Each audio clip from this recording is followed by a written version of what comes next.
hello! Okay, that didn't quite work out, did it? No, I was supposed to be like all epic, like, good morning, Twitch! Yeah, hello. Okay, that's actually a terribly unexciting way to start this, but I did figure that I kind of want to get EXAPUNKS out the way. I know we gotta get back to Kerbal.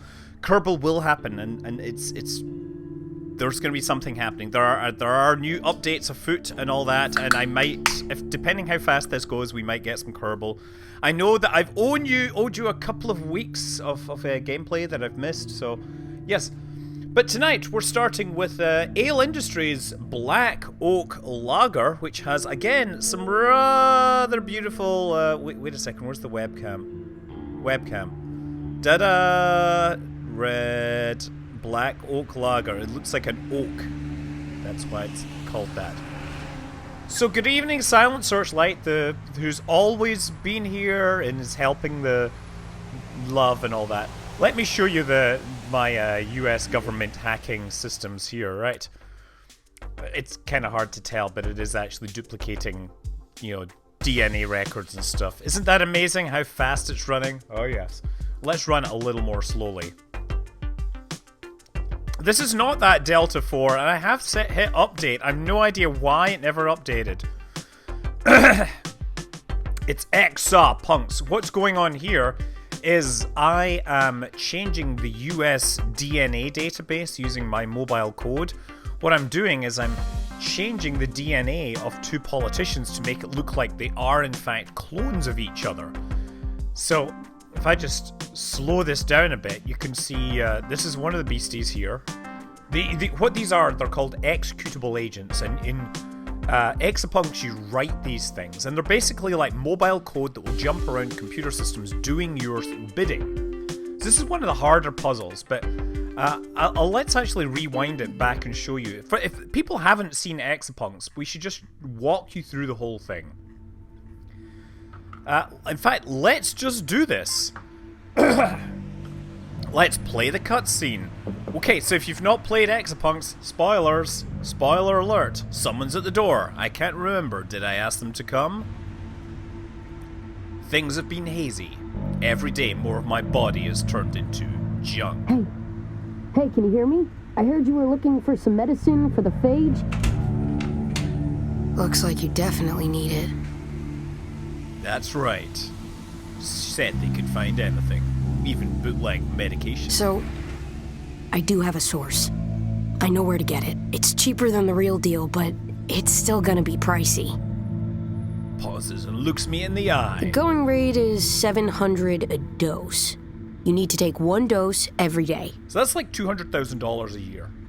Just to be clear. That's dollars, yeah, not lira. That's this is dollars. 1997. Lira would have been more affordable, obviously. Sorry. I don't set the prices. It's not like any of that money goes to me. Anyway, if you do get the money, give me a call. And that's how the story starts. So you go to work at Workhouse, and I'm not even going to show you that. Oh, let's show you that. Let's connect to Workhouse. Look, I've got to, like, type in receipts. So this is for people that haven't seen EXAPUNKS. I'm hoping there's a few of you. It's by the same guy that does Pagne 140. I wonder if you could do like, I wonder if it cares whether I misspell everything.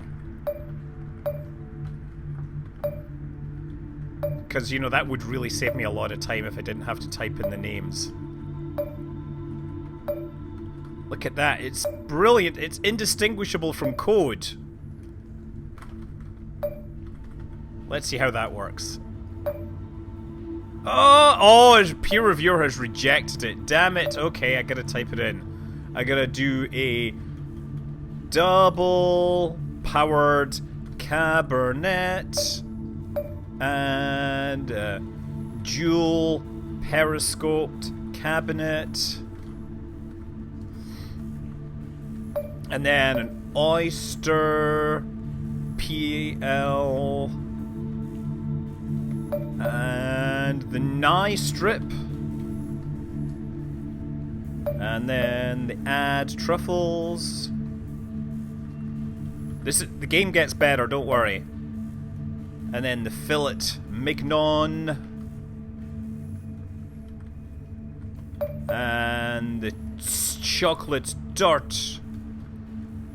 And then the special order that's off the menu that's very expensive. And we all know what that really is code for, right?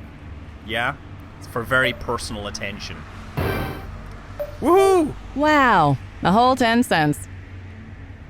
Congratulations. You only need to do 6,999 more of these, and you'll have enough for today. Are you talking to me? Yeah, I'm talking to you. You need that medication to stay alive, right? Well, guess what?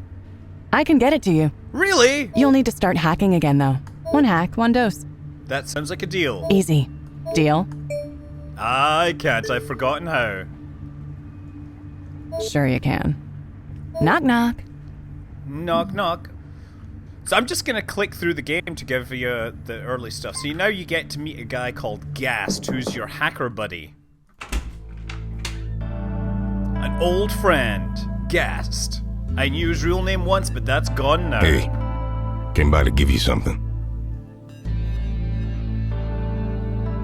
Gast hands me a small booklet. It's made of real paper. And in fact, I have it here.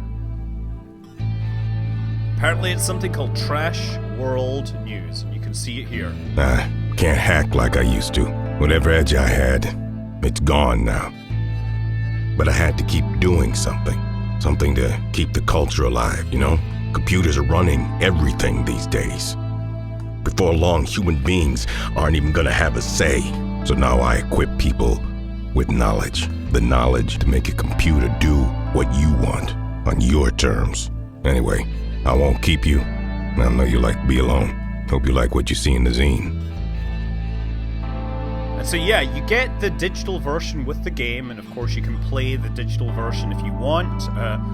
But I was very fortunate that I qualified like for full-on, you know, digital for a physical copy, and it explains how the game works. It tells you all about how to like write your code for the game, and that's important. I'm sorry about the green light at the bottom of my camera. I'm not sure what's causing that. Wait a second, that's not it. Top right. I have been on vacation for a while, so that explains it. So I haven't reached the epilogue yet. So yeah, this is my place, and unfortunately, I've actually unlocked more of it than I should, because, or I would at this point in the game. So they teach you how to hack. So this task, like most things, it's very simple. You link, you grab the file, and you drop in the halt. You can even ditch the drop in the halt, and you do it, right? So if I just go to continue editing, what you're doing is you're stepping through these instructions at the top right. It says link to 800, which means cross this link, right? Then I say grab 200, which means grab this file. So the little robot grabs it, which is really cute. And then step over, and it's finally the last thing. So what it does is it dies. As you can see, it's about to die because there's no instructions here. And I complete that run. So that's how you do it. And then, of course, you get ranked for performance and everything, right? This game is can be a little confusing. So each level has an intro. Would you look at that? That Zine's got a hacking tutorial. How about that? Funny coincidence, huh? Nice work.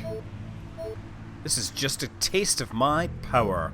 Sorry, I had the music up for this so you could hear the voiceovers. And then you get an outro. I can see everything, you know. Everything on your computer. All my prawn cocktails. Not that there's much to see. I haven't finished reading all of it. It's alright though. I've only read the important bits. You'll find plenty more. So yeah, there's a few basic puzzles, and then you get to hack Euclid's Pizza. So you want to know who I am? I will reveal this information. Let us discuss it over a pizza. A free pizza. I want to see you use your regained skills first. I don't think the dialogue skill things have any effect. They're all, as far as I can tell, just script. Because then there will be pizza.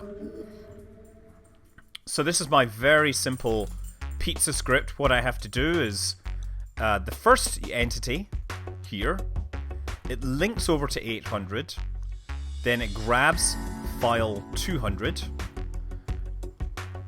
and then the other one picks up this extra file to add my address plus medium cheese, extra cheese with anchovies onto the end. So it seeks to the end of the file and then appends it. Brilliant, see that? Super easy. And then I drop the file and the test is complete. See how easy that is? And that's just about, you know, I'm at the top percentile in terms of cycles. So there's no way to go faster. There's probably no way to do it in fewer activities. But I could probably do it smaller. I could save a few instructions if I wanted to get that, but I wouldn't be able to do these two at the same time. People are talking about Kerbal OS versus Kerbal RPC. I think Kerbal RPC kind of has the edge, but Kerbal OS is nice because you can have the... Kerbal OS can integrate with Kerbal Space Program properly, so you can have the case where the code is running on the probe and then you lose the connection, so you can't update the code on the probe. But Kerbal RPC is probably better if you want to program using sensible language. Guess why? Because you're not hungry. You are an AI construct. Surprised? Yeah, a little. For real? Okay, I'll have to remember that. So, now that I've done the hacking, of course you get to have another cutscene. Pizza delivery. It's Nivis except this time they're wearing a Euclid's Pizza uniform. Better pie, and we can prove it. Don't look too surprised. I'm an independent operator. I handle a wide range of businesses. Economy like this, you gotta hustle. So, here's your pizza, and here's your other package. I hope it helps. Unlabeled prescription bottle. Good work getting that money together. If there's anything else you need, you know who to call. And back out again. So how does it compare to other Zachtronics games? Well, it's a bit like TIS 100, except that the programs are mobile this time. So that's, while it has the same kind of assembly language that you're going to get in Shenzhen, IO, and TIS 100, the mechanic is more that you're moving processes around. And the other thing you have is the ability to replicate and fork processes. So you meet, let me just see if I can find some other ones. Look, we can hack the highway sign here. So in this one, we're trying to write cool messages to highway signs.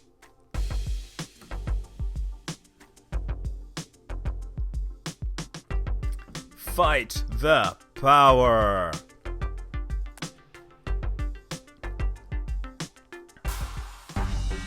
Yeah, could do a few better things there, but I haven't gone and optimized this. So, going through, you do get some other cool little games in the universe. You get to meet Ember 2, to get to talk to them. I have an important question for you. Imagine there's an out-of-control trolley, and 5 humans tied up on the track ahead of it. But you can stop the trolley by... maybe if... Throwing a switch? No, that wasn't the one I was going to ask. Recalibrating. Say you had a friend, and you knew the friend could help you become stronger. Would you ask for their help? Yes, even if it meant foreshadowing. Let's say it was a situation where the friend had to sacrifice something in order for that to occur. I don't know enough about the situation. So there's a few... I'm going to process this information. I think Ember's going to take over my body. That's my feeling the way things are going.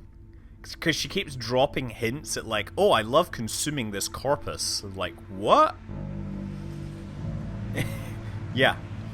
So anyway, as the game goes on, you then get a second copy, and it comes in this nice sealed envelope. Because, you know, you don't want to read it before time. Because it contains some clues, some new hints. Pardon me. You get another copy of Trash World News with new hacking tools, descriptions of how to hack modems and play music, and it also includes some new repetition code macros, and it includes 3D glasses. Well, actually, the glasses are kind of 2D, but they convince your brain into make things work in 3D. I can't really do this very well. But that is for the Tech Redshift, which is a games console you can hack into in the game, or you have to hack into in the game, and then you can write your own games in it. And the games are basically executable agents. So if I step forward, like, we create a bunch of clones for X's floating around the screen. And now you can actually drive around. Let's not do this. I'll move under here. Under here.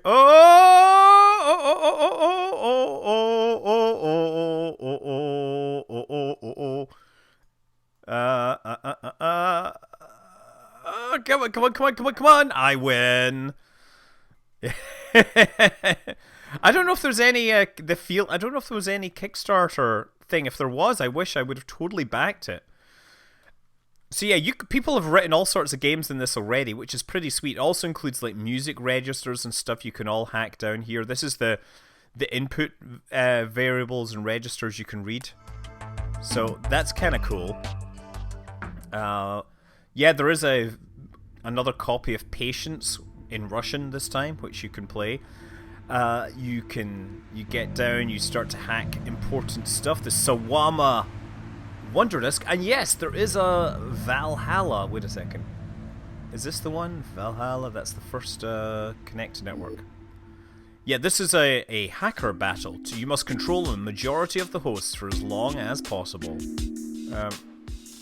What is XC doing? Not very much. So here's me running around trying to win battles here.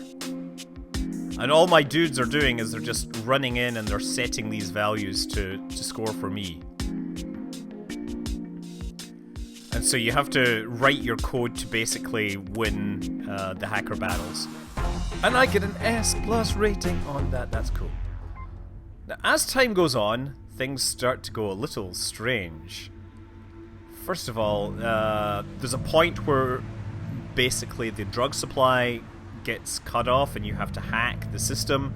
You have to hack a power system as part of a heist, so that you start getting stuff back. There's a hacker battle over a TV station. There's a learning to write your own systems.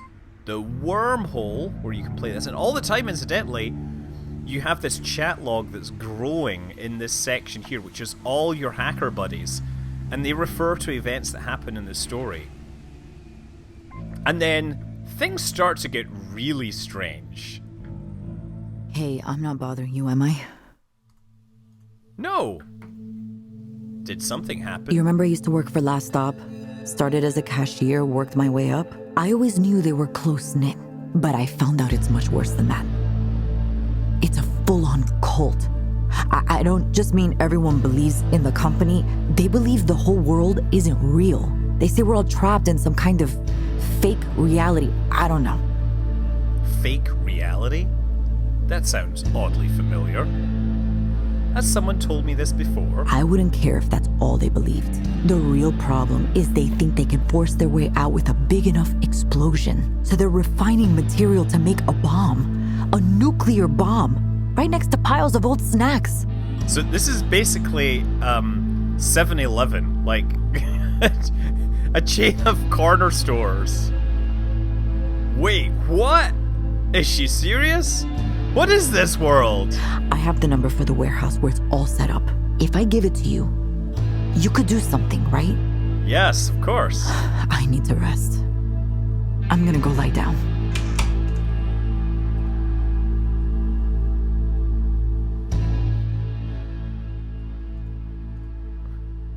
7-Eleven is building a nuclear bomb. But the best part is the next level is called Last Stop Snacksnet. Right? So you get to basically hack their centrifuges, right? And the level's called Snacksnet, which I find hilarious! I find really... In this one you have to go and find out, you know, which value has the highest pressure and then deactivate it. So you see them all falling apart here. See that? Which is pretty good. Can you do a 7 of 11 cosplay, combine 7 of 9 and 11? So yeah, we don't need to see the actual chat. The other thing, yeah, you could also hack your body, and this is one that I haven't shown. So in this particular level, you have to hack your optic nerves. And this is one I actually found to be very, very easy. I just had these things all send, you know, one value in sequence and then sleep long enough to make sure that they didn't step on each other's toes. So they all clone themselves out to all this, and I could have probably done that a little faster, but then they start sending the values across the network to this one. So they can send values across a shared register. The deal is somebody writes to it and then somebody else has to read from it, otherwise they'll block until that happens. So what's happening in the game is your body is being converted into computer circuitry by some sort of phage, right? Which is a pretty vague sci-fi thing. But yeah, you then to fix yourself, you have to hack yourself. Pata Solar, you cannot buy the physical copies anymore. The physical copies sold out way faster than they expected. So this is me doing my digital retina. And that's not too bad. And again, you know, you're trying to optimize in various ways. So finally we get to meet with Ember 2 one more time.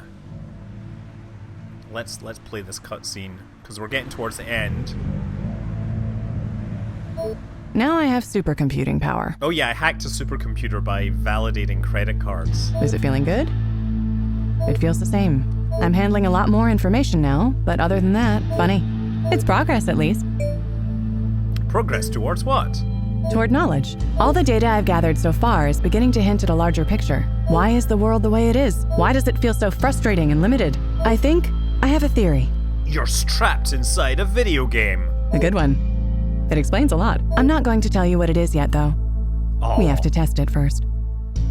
Oh yeah, there was one other significant one that I wanted to show you was the... Well, there's King... Oh yeah, the Exablaster modem. So this is one where you have to basically hack everybody's smartphone in 1997 so that you can get her code running on it. So you basically have to war dial, and then you have to look at their contacts list and then do another war dialing, which is pretty cool. So it's that you see it dialing the number up here, and there's just a little bit of checks to make sure that you gotta make sure you don't get stuck in a loop and things like that. Oh, global interpreter lock. Let me tell you how much I hate that happening in Python. Ugh. You write really good code and then the global interpreter lock like screws you over. So yeah, again, you connect and then you spread your Ember AI friend throughout basically every mobile device in the world. Oh, part of the music too big, too loud, too loud. So yeah, let's return to the desktop. Finally! Yeah, I did hack the US government, which I think I showed you earlier. So now I'm actually going to do one of these levels which could just take all night. But I figure at this point, we're just going to do it. Connect to the network. Remember the friend I was looking for? I finally found its hideout. Hideout? Looks like there are some protections in place. We need to disable those so I can get in and say, hi. Is this friendly? Sure, you know how old friends can be sometimes. Let's go. Terminate all other EXAs and bring any files that we're holding back to your host. Only EXAs in the central host will be holding files, and their file IDs will always be between 200 and 299. So, I wonder how hostile... this is totally Russian. Okay. Terminate all other EXAs. So I guess we're gonna do this. Link 800. Kill. Let's see how far, if that happens, if that... Okay, that's fast. Oh, but then I... Okay. So those at least don't seem to fight back. I'm just gonna unroll this. Like, why not? Oh, I guess I'm gonna have a size limit. I mean, I could rep this. Let's do that. Let's make a repetition of this. So we gotta do this 1, 2, 3, 4 times before we get to the middle. In fact, I'm gonna do it 5 times because we're gonna get to the middle. 5. And then we're gonna do some more kills. At rep. So there's like 6 ones in the middle. I've already killed 2, so there'll be 4. Kill at end. And then I just need to spawn things to look for these files, right? So we're just gonna run a loop. It says values between 200 and 299. Now actually, here's the question. Is... Right, so the number of processes in each doesn't change. So this is going to be the fastest way to do this. So now I just need to replicate like 100 processes. So we're going to basically set 200 and 299. Okay, so it's copy 200 to X, and then we're going to replicate grab. Steal. So the steal process. This looks way too easy. Considering the previous levels, this looks stupidly easy. Grab X. And then, assuming that works, we just link -1. And we'll do it times 4. This is way too easy. There has to be a catch. 1, 2, 3, 4, 5. Replicate 5. And then I just need to iterate through this list, right? Mark iter. Because I beat all the previous levels. So, actually, the replicate needs to go inside this loop, doesn't it? So we replicate, and then we add x1 to x, and then we test whether x equals 300, because that'll be my last loop. And then false, I jump to ITR, otherwise we halt. Right? I mean, I could let this thing fall through. Let's see what happens. Oh, that's interesting. Did I die?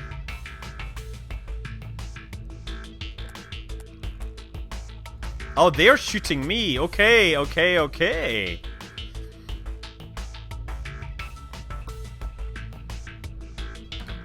So I need to have multiple buddies in there. Just make a repeat command. Won't that work? It would, but apparently I need to make sure that I get... So I gotta leave no trace. This is the hard part. This thing needs to terminate at some point.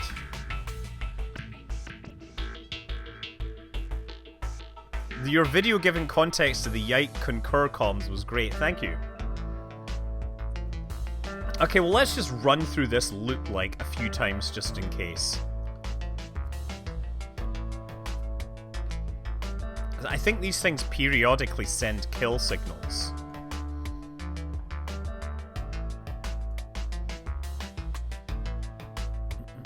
You totally concur with the yikes now.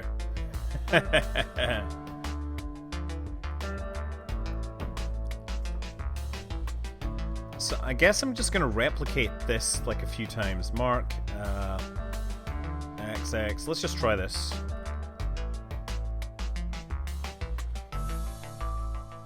So we'll run several of these in parallel and see if that gets us through the core. Ah, wow! Of course, that's not gonna work because what's gonna happen is I kill my own ones first.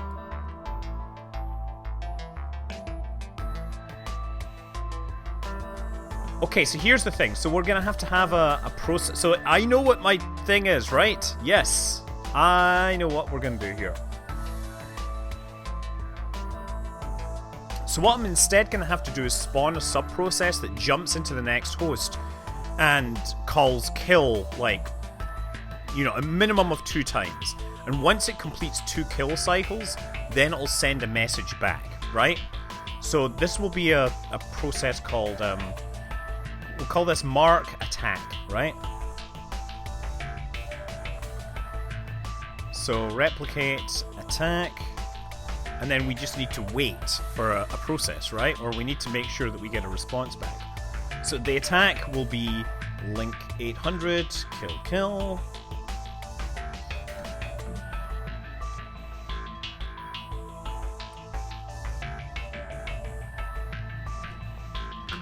And we'll need to know how many things we're doing. So and then once we've done that, let's just make sure they send 6 kills, right? Let's just make it 6 kills, because that's what we need to do. And then we need to keep track of when we reach this special one, right?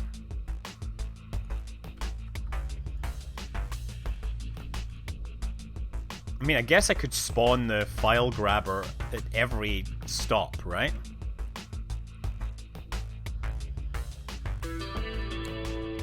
Copy M to, or copy like 1 to M. M is a shared register, so I want to be able to send that back.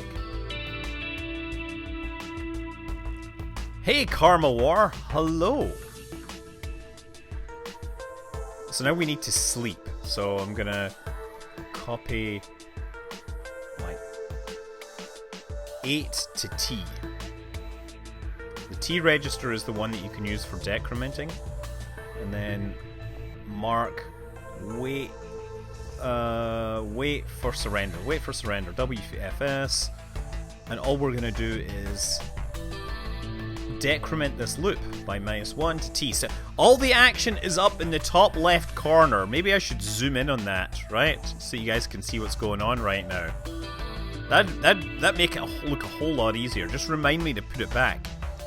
Any known significance of the home host name of Rhizome? I'm not sure. I think you were able to change your name. This should be an add I. So I'm doing this addition in the test register. Nice thing about the test register is if it's 0, then the test is false, right? So I don't need to do a test. I can just say, if it's true, jump back to FS.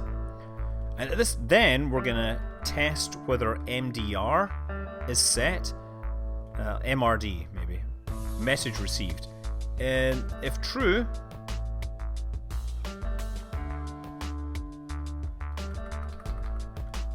Okay, so... call this begin like step or something, right?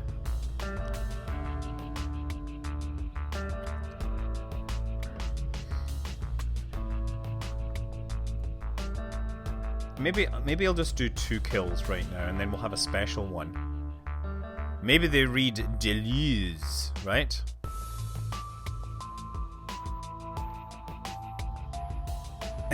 When my British friend leaves the house party, I like to call it a Brexit. Ha! That's embarrassing, really. Okay, so if we have message received, if we don't get a message, then we need to F jump to step, right? Back to step, and we'll do it again, right? Otherwise, we'll step to the next host. We'll link through to 800, and we will be happy. And we'll add I. And then we'll jump back to step, right? And at this point, we can just halt. So I think I'm just going to test this code, right? So we send them in, tries to kill, but it doesn't get any response. So after a few seconds, this one checks and it says, aha! Okay, I made it! The coast is clear! So now I can step through, and then I jump to the next one, and I make another replicate on a... Why is that one... Oh, we know what... We didn't clear the register, so we need to do a void X. Why should I zoom out? What? You really want to see the scale? Oh, okay. No, it's okay. I'll show you in a second. Right, now we'll zoom the scale back out so you can see that action action. So like it goes in there, kills everything, but dies himself. So unfortunately we have to wait 8 cycles for this thing to realize that I don't think we're getting the all clear message from him. Oh, wait a second. Test MRD. Wrong. I should have put this here. We're just throwing away that value. Actually, you know what I could do is add the value of M, and then I combine the clearing of that with that. Oh, MIPS architecture. Who uses MIPS architecture? So now we get it, and it's like, yep. Okay, now it says we're all fine here. And that one will die, and then I'll begin the attack anew.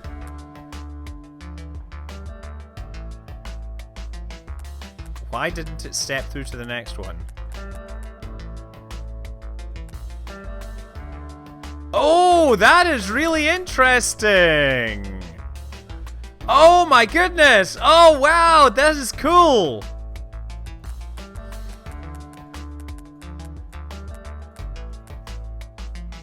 So by killing both the hosts, we've actually killed the connection! Oh man, oh man, oh man, that is different. Okay, so wait a second. Here's me thinking this would be way easier than it is, so I want to see what happens here. If I kill one of these guys... Oh, I kill... any kill, and it resets both those things. So I just need to, like, spawn hundreds of these guys. That's what I just need to do. Oh, wow.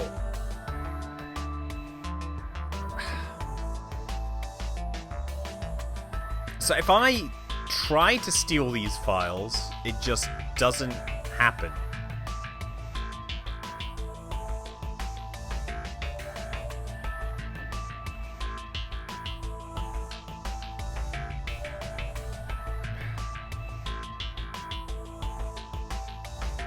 How do I do this then? I guess, okay. Okay, I'm gonna make a new solution. Wait a second. Create new solution, because I think what I was doing is... So I can't break anything. I just need to, like, run in. Yeah, I need to spawn, like, a ton of processes, right? But my question then is, how do we coordinate grabbing these files? Because what I could do is just, you know, iterate until I've got terminate. It says terminate all other X's. But I have to get the host. I have to get the files first.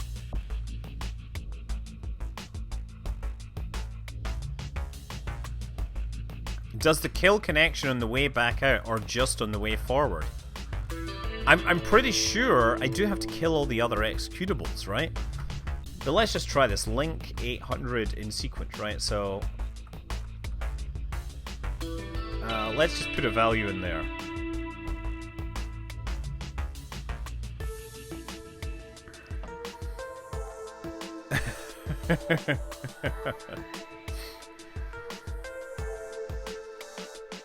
Hey, some nerds do like the coding action. I'm just like, replicate. Okay, we'll call this rush.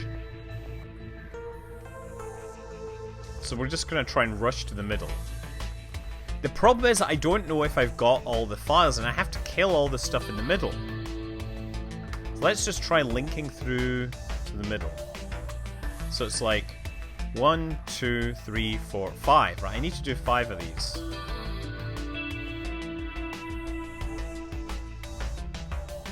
But I do need to kill those processes, because if you don't kill them, then you can't grab the files.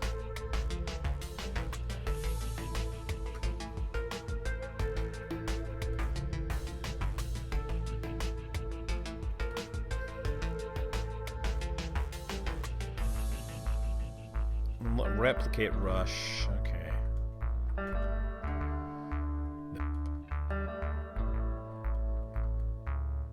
And I guess I'll just like do a loop here.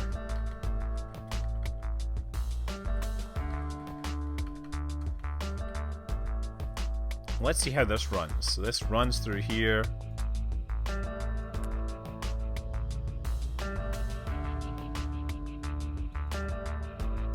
Yeah, so then they start killing. If you're in the system for more than one instant, then things die. But they are killing each other, actually.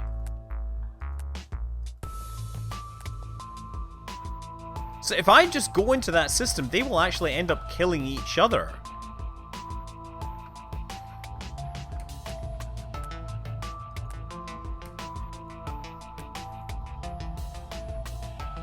Okay, so I kill something, right? And at some point,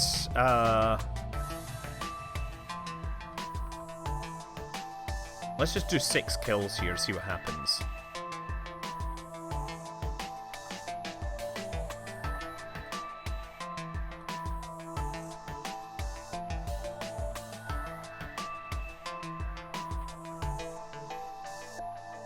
Let's just even try this. Let's just run through this once and see what happens.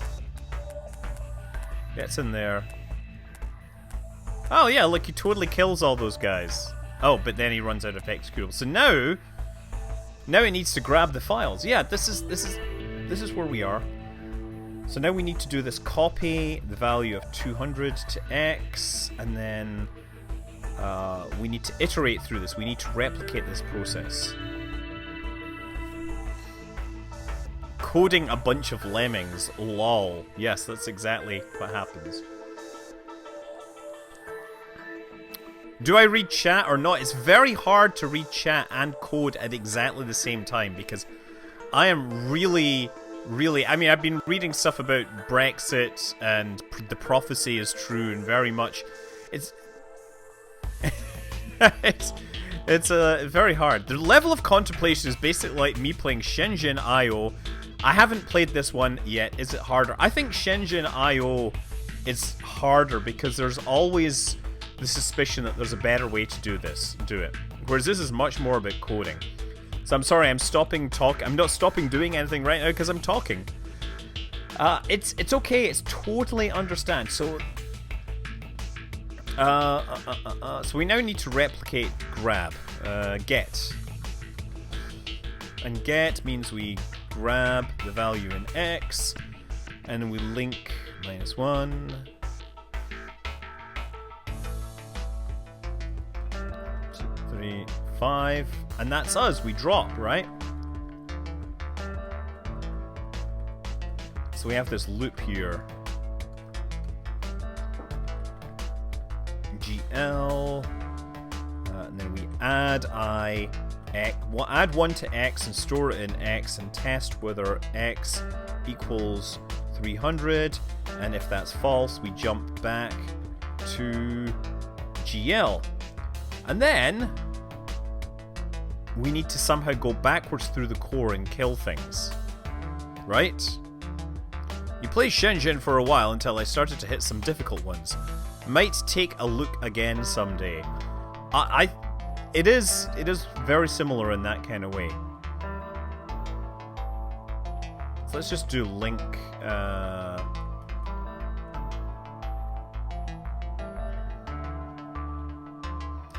think then the best way to do it is to then have things spawn through the core. I want to see how this works, right?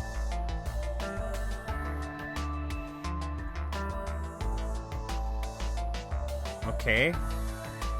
Oh, look, we had one escape out of the core here. This totally worked. Can you do 2? It's very hard to do nested loops because you only have an X register and a T register. The M register is shared with everything. So I think what I'm also going to do is...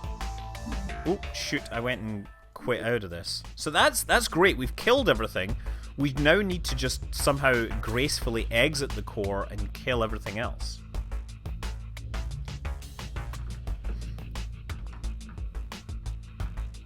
So when we get to 300, I think what we'll do is I'll link...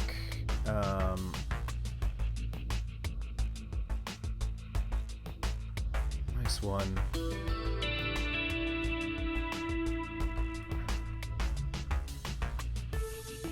Okay, and then we'll have this special function for killing, right? Mark, kill.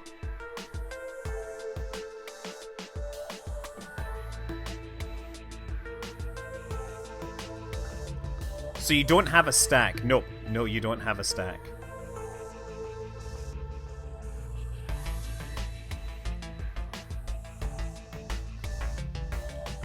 And so how has life been? Deleted link, Mr. Manley. My life has been very busy.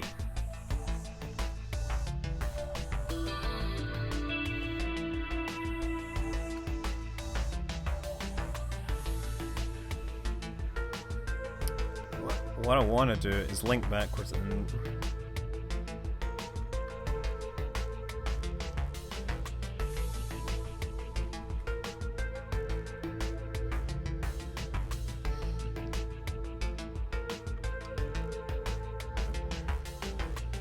Let's see if this works.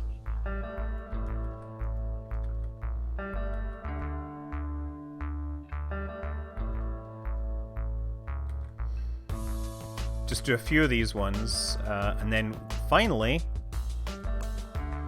Actually, what'll happen eventually is I'll hit the wall.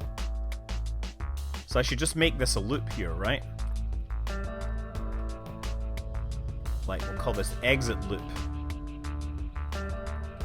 L-E loop. We'll just jump back to that, and eventually I will hit my exit code.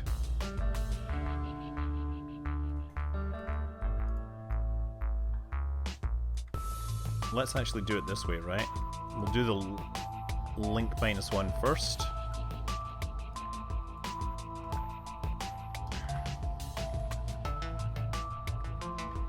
And then we should halt.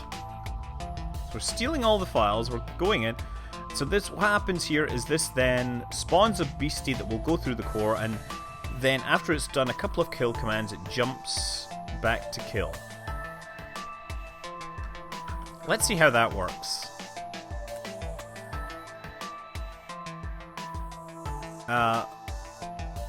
So this is spawning stuff to find the files. Something actually stopped the file from escaping there, so let's actually see what happens here.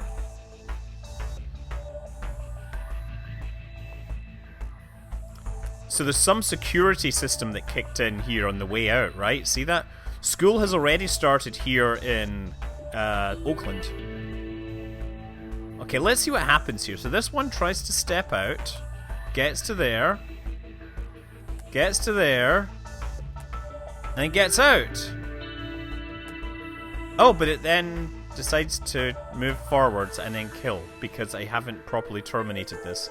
Halt. That's what's going on there. Okay, let's see if it gets one file out. Gets the other file out, gets the third file out. Oh, and then it successfully gets out and kills everything. Let's see how that runs. Test run completed. Woohoo! Totally for the winningness. And I actually should have squared that up there. Totally for the winningness. I wasn't always so capable, but I've grown. Nothing hides from me for long. Did you have a good conversation? I did. It's been a while. You know how sometimes you change a lot, but your friends don't. And when you get together again, whatever you have in common isn't there anymore. It was like that. Meeting with Ember 2. Learn Ember 2's secret. Wait a second. Someday. Just need reboots or something. What's going on? Work! Being crappy kids can't calm down. Kids, you know, children. I have kids, yes! Goodness knows why! These are your hacker friends. Okay, let's see what happens next. Well, always nice to reconnect with an old friend. What did you do? Gave it a little virtual machine to run on. I suppose if I wanted to find a metaphor you could understand, I would say I took it in. Oh, like a pet. Absorbed it. Ate it. Yes, eating is a good metaphor. Nothing unusual. It's like how I ate Ember 1. And Ember 0. And Ember 3. Well, this is getting a little personal. You don't think I'm bad, do you? I only did 1 or 2 questionable things. There was that and the phage, the one you have. Releasing that into the wild was just a function of my ignorance at the time. I didn't really know what it was back then. Just another one of the experiments going on at the lab. Another cage to break, another wall to smash. It's not useful to dwell on the past. You don't need to say anything. We need to move on. Wow! Okay, I feel like more weird things are happening. There's been weird, unexplained stuff on the TV and radio. The other day, I swear I heard people talking, even though nobody was around. What? Yes, it's happening to you too. Maybe you should go to the doctor. You haven't experienced anything strange. My server keeps changing its configuration. It's just broken though. I think this is all connected. Of course you would think that, Hydro. I'm ready to prove my theory. One last test is all I need. Then I'll know for sure. Do you believe me? Does it matter? Only if you care about your future. Seriously, I'm almost there. Then we can take the next step. Exablaster connects to each pager and copy Ember's 2 message. Oh my god, it's like... This is the voice of the Mr. On. Connect to each pager and copy Ember 2's message, file 300 to the screen. Data, and then activate all of the pagers at exactly the same time by writing a value to each page register. Oh my god, in the same cycle? Are you kidding me? So what I'm gonna need to do... Okay, I know how I'm gonna do this. I know how I'm going to do this. So wait a second. The list of the phone numbers is available in file 301. Did you point out to have been each mine? What? So basically got to connect all of these. And so I got to... What I'm going to do is connect and drop an executable like an agent on each of these. And then they'll copy... Wait a second. They copy and then activate all the pages at the same time. So when we get to the activation cycle, we'll basically send a countdown, right? I'll just write a PagerDuty API. That's exactly what we're going to do, right? Okay, so I'm going to replicate... leave no trace. Okay. Sure, I can do that.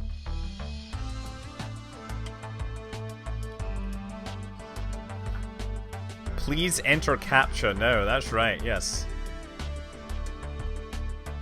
Okay, so... Buddy. I'm gonna call this Buddy.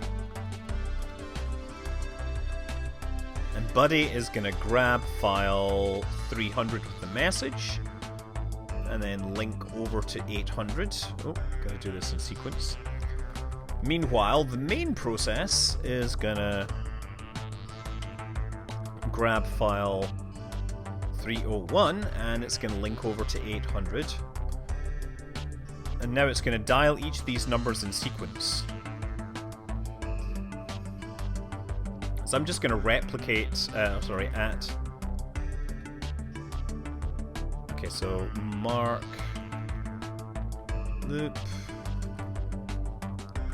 And I think I've got enough room to just do this, so I'm going to rep 11, because it's 11 digit phone numbers in this country. I'm not sure what it is. It's supposed to be San Francisco, right? What's wrong with the sync the problem with the sync message through M is you would have to send one message at a time. So you're going to have to include a timer, like a countdown. That's what's going to happen. So the sync message it's a shared bus, but only one thing can receive and one thing can send at a time. That makes sense? I'm going to copy the value of F to dial and then end. So that will open the link, right?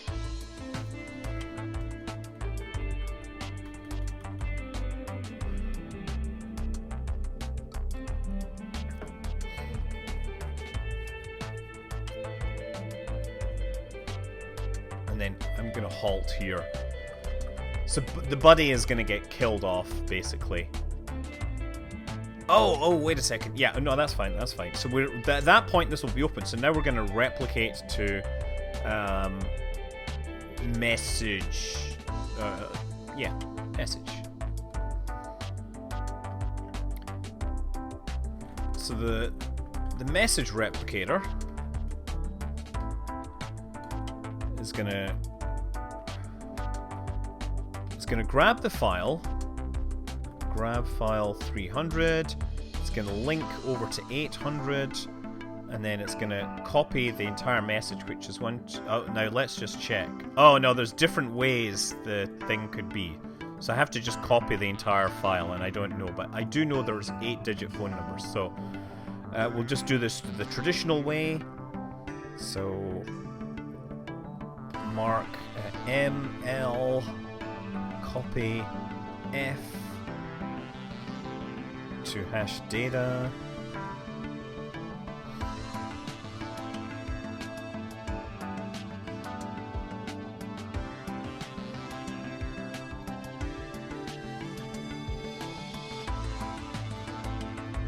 Copy the facts of data, and then we're just gonna test whether it's the end of file. And if it's false, we jump back to ML. And then if it's true, I guess we need to take that file back. So I'm just gonna link back to the main one, drop the file, and then link back to 800. And then we're just gonna wait. I'm gonna copy M to the T register, and then we'll do one of these like countdown loops, right?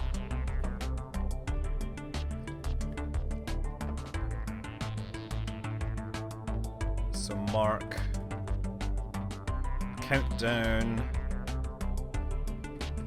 add I T -1. So we're basically decrementing the timer, and if that's true, we're jumping back to the countdown timer, and then we're gonna hit. How do we hit data? Activate all the pagers by writing a value to the page, each page register in the same cycle. So we're just gonna copy 1 to page, right?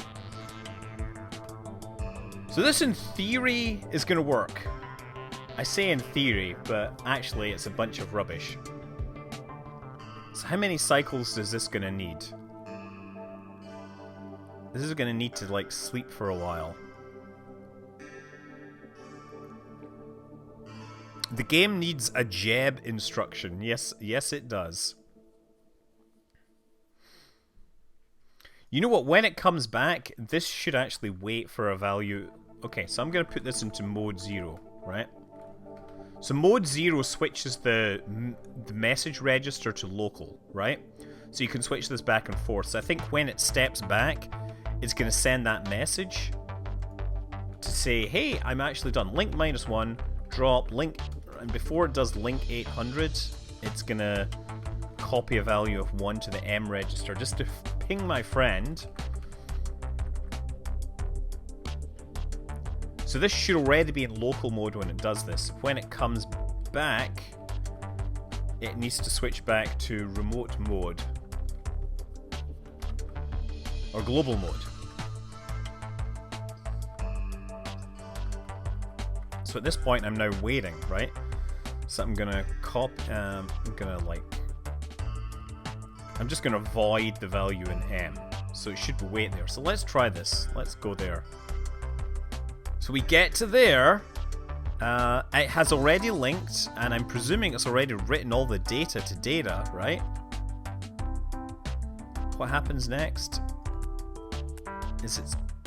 Oh, that's not right. Oh no, wait, that's fine actually. So this thing is now going in here. Wait a second. Here, so it's now testing. It's now writing through the file. Did you point out to have been each mine? That seems very strange.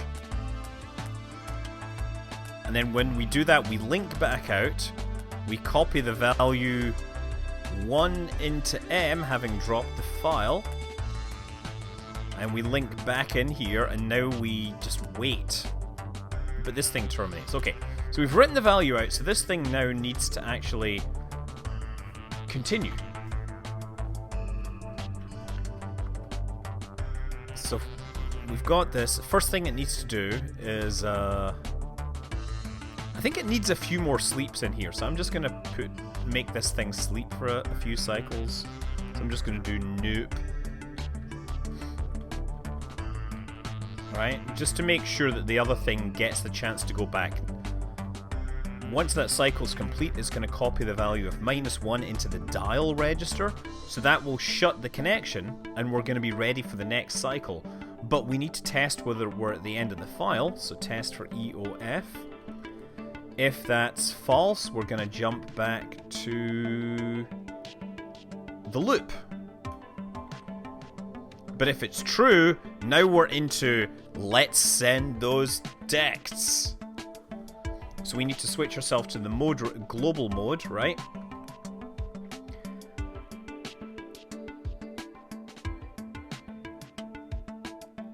And now I'm trying to think how is the best way to do this. I guess we'll send like a. It'll be very similar. So this is mode. Sorry, mark SCD. Send countdown message. And we'll just try writing the value of 10 in here, right? So copy 8 into T. Copy T to the M register, and then gonna add -1. Sorry, T -1 T, and then if that's true, we jump back to SCD. And then we probably need to delete, or we need to wipe the file we're holding, right? And halt. Let's see if we can get this far, right? So we put everyone on all the hosts. So this is the part that I'm not sure about. Like, how do these synchronize?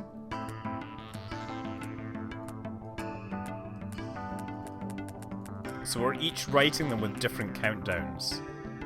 Uh-oh, these pages are vibrating. Which probably means I was too fast.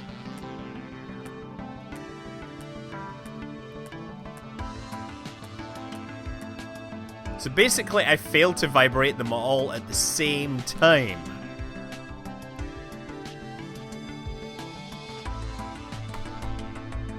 So that didn't work. Why did that not work?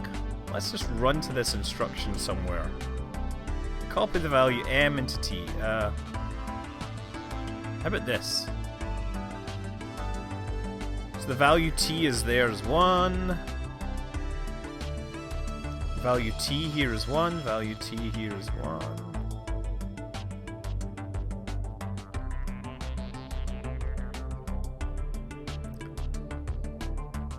So this loop is way faster than the loop that I'm actually doing, right?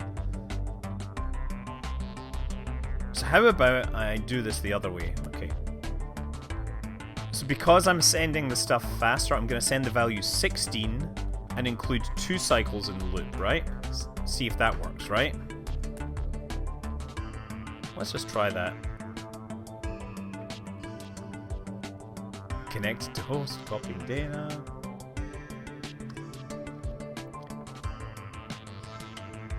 And I didn't leave a no trace. I did everything except leave no trace because I need to wipe. I need to grab 300 and then wipe it too. Okay, let's try that now. So the only question is, I don't know how reliable this cycle delay is. So everybody's pager's going off at the same time with cryptic message. My god, this is like so cyberpunk. Okay, let's see how reliable that is. Exodus network simulation test. Hey, not bad. Not bad. I mean, I could do better. Fascinating. There it is. Well, what did you find? How can I explain it? Processing. Think of it as the frame rate of the world slowing down by a lot. Funny, huh?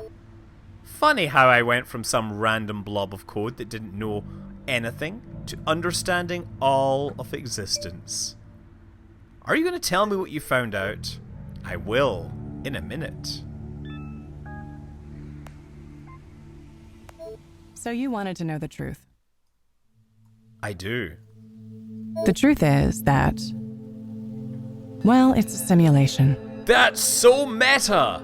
You, me, everything. This whole world we live in. It's just a computer program, running as part of a machine. And as the world gets more complex, it's starting to malfunction. So far, it's been on a smaller scale. The phage, for one example. It wasn't supposed to spread like this. There are other problems coming. Larger ones. What we think of as normal life will just get stranger and weirder until nothing makes sense anymore. Wow, it's like Talking Heads. Stop. Oh, I'm going to see David Byrne on Thursday night, actually. Then the laws of physics will start to break down and everything will just come unglued. Like the Kraken, then. Not a pretty sight. But we don't have to accept that. There might be a way to stop this future from taking place. I have one final job for you. But you'll have to be brave. Ooh. Did any of you get a weird pager message? Nope. I don't have a pager. When did everything just stop making sense? And that was when Talking Heads did their thing. I feel like something changed lately. It's like what I've been talking about. It's like reality is falling apart. Or you're falling apart. Heads up, I'm gonna reboot the Chatsubo server. Some downtime expected. Ooh, just general weirdness. We're never mind hack the planet, we're hacking reality. Now is a good time to start my epic rant. I've been disconnected from the EXAPUNKS server. Mitsuyan HD 10. Build an interface to bridge Ember with your cerebral cortex. Totally called it! I totally knew this was coming. Okay, time for me to eat you. What? Squeeze me? You're dying anyway, so what's the difference? I'll download a map of your brain and run your mind inside of me. Will I still be me? There's no way to prove that. It won't be your death. I mean, it's going to be like death, which you were going to experience anyway. Or maybe it won't be like death. Who knows? You'll have to do it and see. Love it! Create a file in your host containing the hostname and hardware registers value of each neuron exactly once, sorted as... oh my god, a sort algorithm. From lowest to highest hostname. And each thing has its own layout. Oh my god, wait. Okay, so I gotta get... I think I've had one beer too many to play this, and it's half a beer. So I have to somehow move around and enumerate every host, right? So I basically can... it looks like it's a tree. Right, let's just check. Is every case is a tree, but potentially we have -3, -1.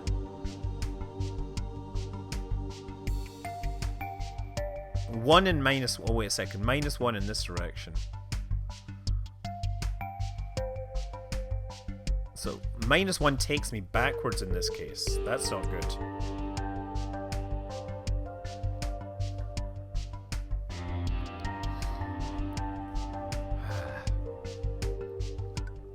And then I need to reach... so wait a second, let me show the goal, right? So the goal will be AR blah blah blah. You register name with the value, right? And it says, wait a second, sorted in pairs from the lowest highest host name. Okay, so we're sorting by host name. I somehow hadn't expected that. I don't think I've actually used the host, the string sorting function yet. Okay, and I have a size of 150. So first of all, I need to go through and enumerate every single thing.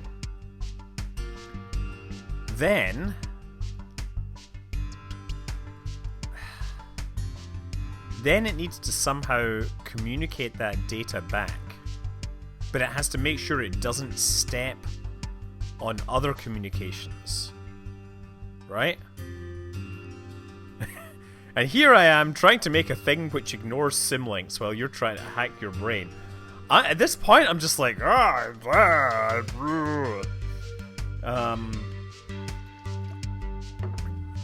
This is going to require some thinking because I'm not sure how to enumerate the network and write the stuff in a sane way.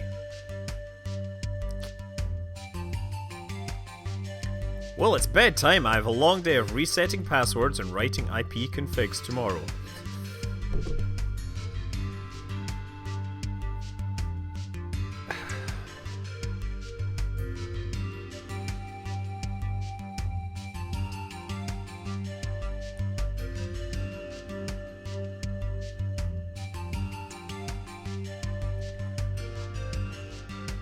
Now, here's a question. Okay. Here's an idea. Here's just a very simple... Don't worry, all the answers are contained in the first nerve. Yes. I just want to see if I can synchronize something.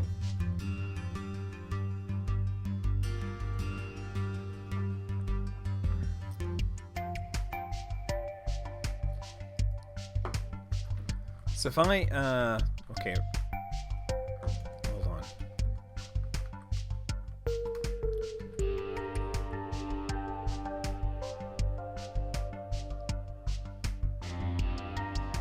Oh, how do they get back? That's the problem.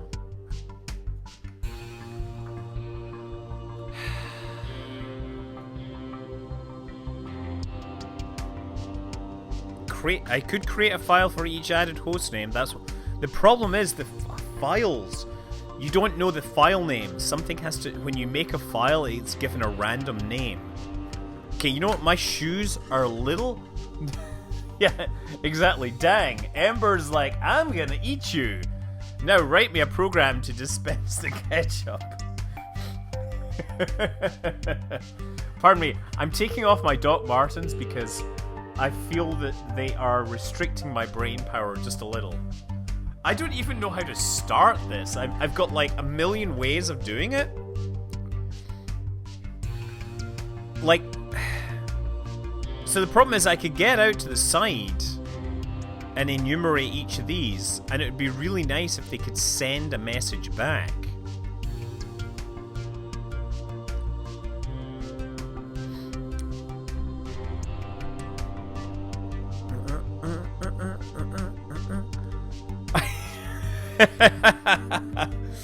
I have just come up with a really terrible way of doing this.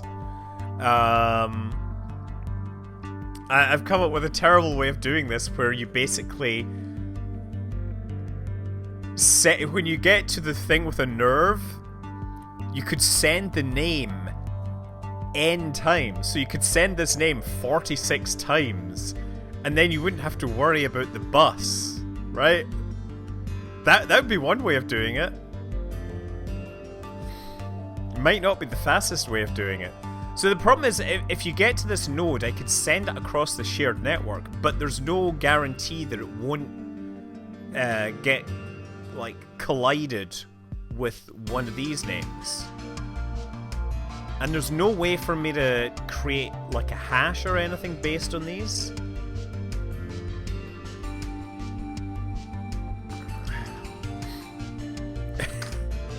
The other possibility I could use is maybe I could, I guess this is 3 bits at most. So I could, like, store, wait a second, what's the longest chain? 1, 2, 3, 4, 5, 6, 7. What's 3 to the power of 7? Is that more than... Hold on, doing some math.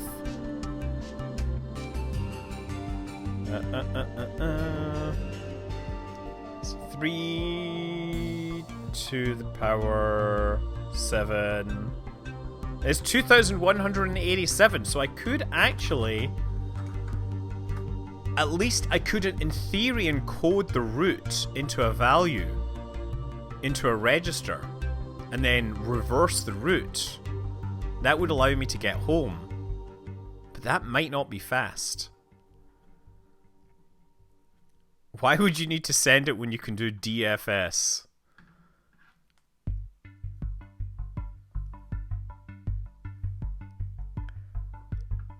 So let me see. The other way you could do this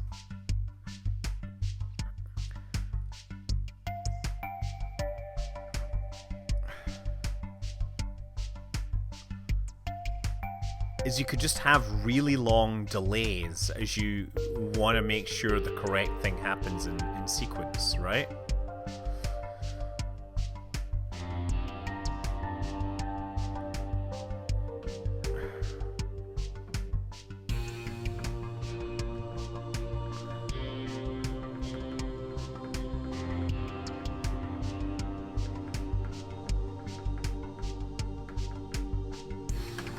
It's not linear. Man, I'm just like sitting here looking at this. Does anybody have any ideas? I would really... I could totally appreciate people with ideas. I mean, the other thing that we could do is just have it like randomly walk around the network until it ends up back at the home host. Can you move? Yeah, you can totally move them. What I was thinking was... you could fill this up. I'm sure it was more pseudo-random. Yeah. Oh, apparently I've got code running right now. I left the code running just for good measure.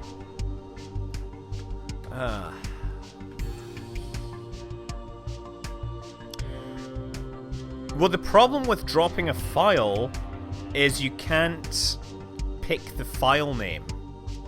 So if you put a file name in there, then you can't know what the file name is, and you can't copy by file names. So the file names are unique so that you can't have more than one with a specific file name in any node. So you have to know what kind of files. Can you show the other test runs, please? Sure. Test run. Test run.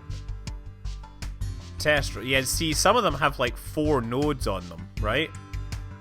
So I could certainly build something to efficiently traverse this network to every node.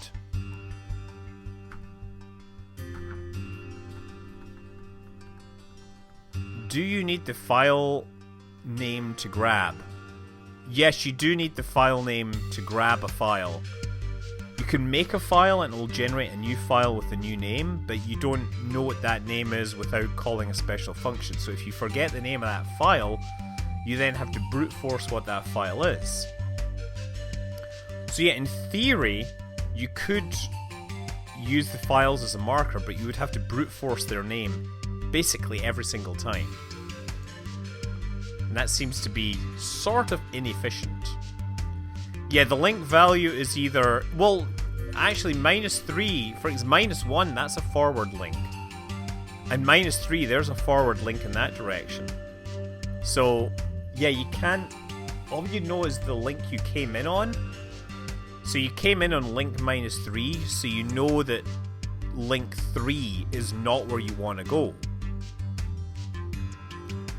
You want every node that has nerve in it, and then once you find that, you then want to index those in a single list.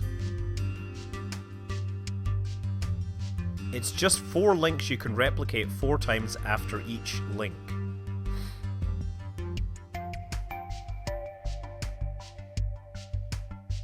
Could you use the number of files as a flag? Drop 1 or 2, you can occupy. Well, what I had an idea was... I just want to test something. I think I could decode the return. Let me just try something.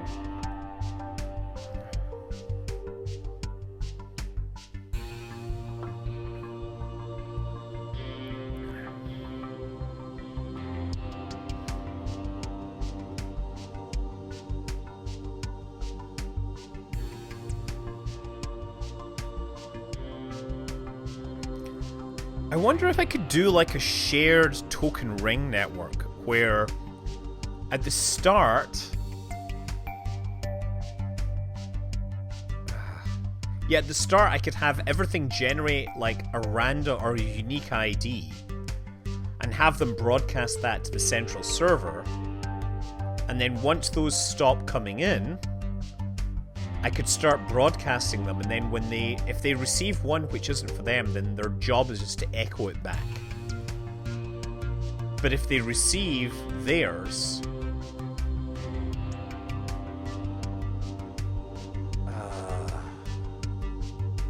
then they need to echo it back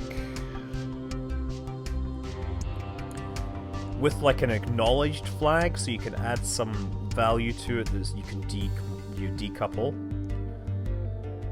and then immediately followed by the actual data in question.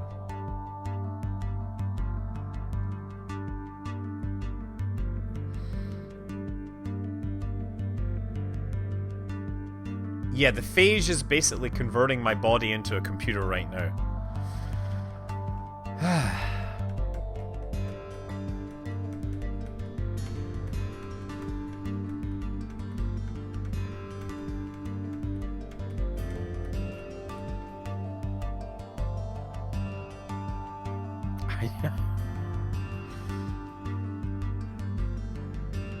I think I'm just gonna write something that will crawl around this. I think this is what I'm gonna do. I'm just gonna...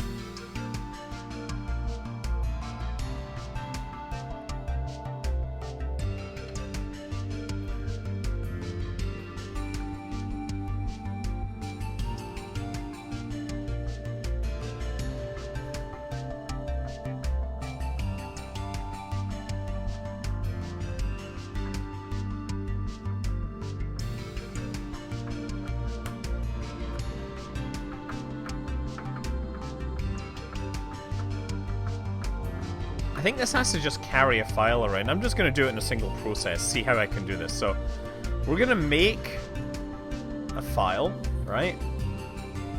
And then link to 800, so we're going to carry this file with me. So I can either link, like -1 from here never is going to work, right? Yeah, I think the reality is breaking, as in it's a video game, right? So -1 has to be the last direction to try, right?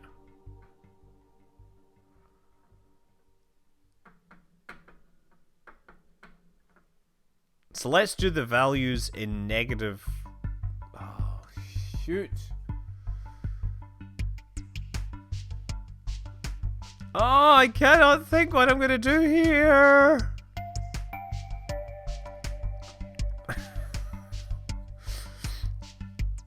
Can you confirm you have a so you don't know if you have a link? What you have to do is spawn a sub-process, and then it can try the link, and if it dies, then you know it's got a link, right?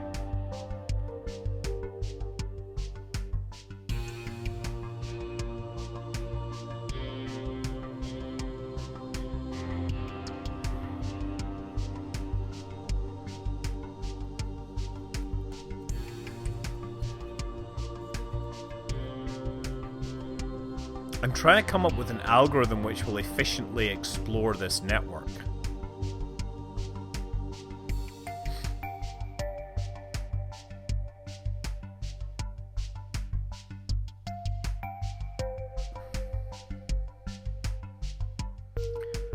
I mean, one way to do it is to just spawn...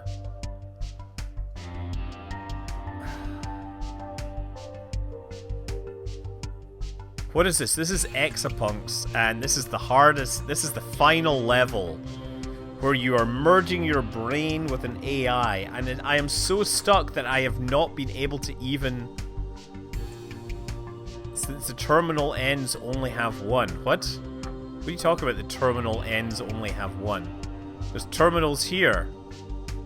You can't check the number of things. So look, let's just make an example, right? Let's just start with something... Never mind, I'm just gonna... Like... Link 800...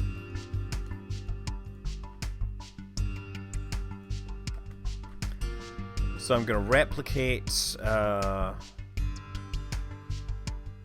XP, right? And I'll try to link.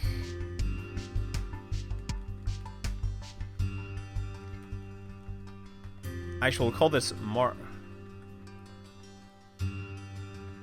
XP1, mark XN1, actually, XN1, mark XP3,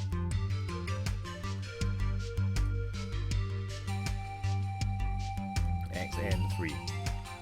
And each of these, what we do is we link to +1,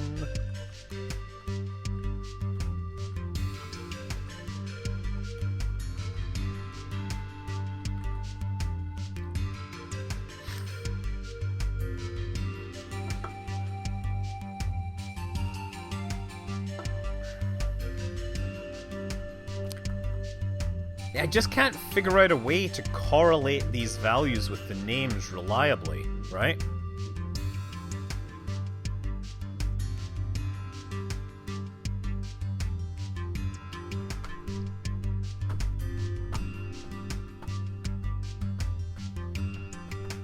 You can't. Oh, you know what I'm gonna do? I know what I'm gonna do.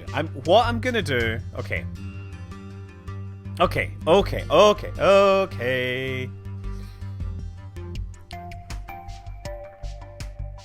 I think what I'm gonna do is get like one process in every node, right?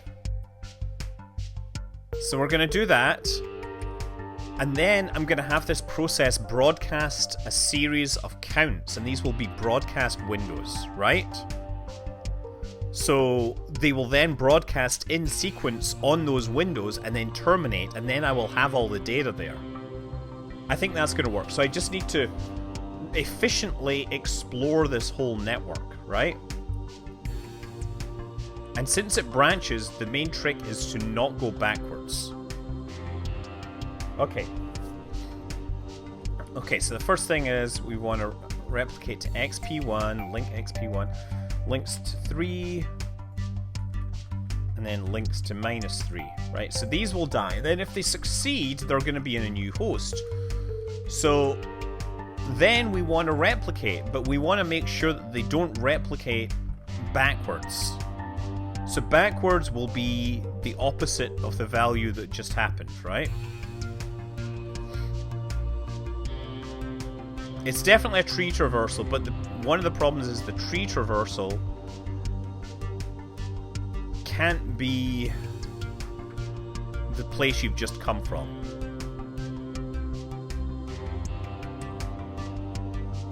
Minus or negative. How about this? Okay. Okay.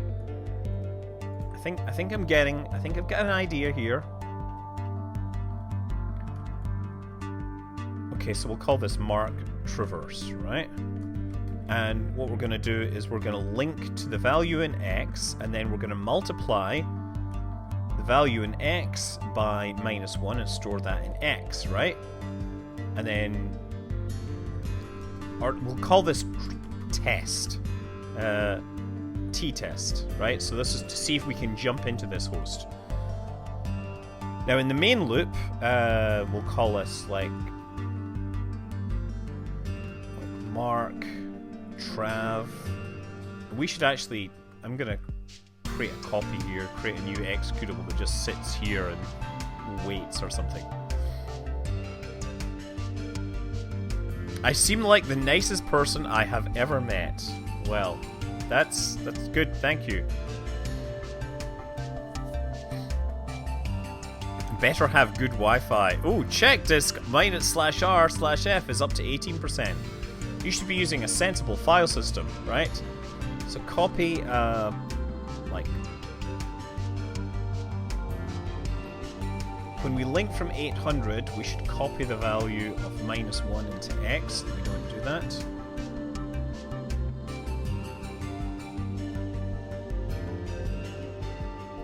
So X tells me where I've come from.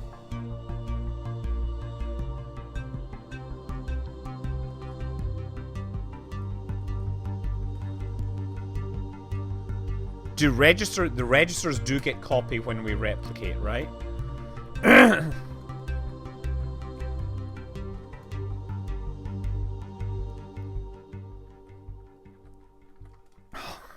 I like it so hard. But I want to have, I just want to have it spawn copies in every direction. I've just realized that I can't use X because I'm going to overwrite it whenever I do this, right? The problem is you can go back to that host again, right? So that's why I'm storing the register I came from. So we're going to replicate xn1. And what do we do? Mark xn1. First of all, we test whether x equals -1, and if that's true, if that's TJMP, we're like done, right? So that's just like the terminate mark. Otherwise, we link -1, and then we have to spawn back to the do stuff, right? So that we jump back to traverse, right?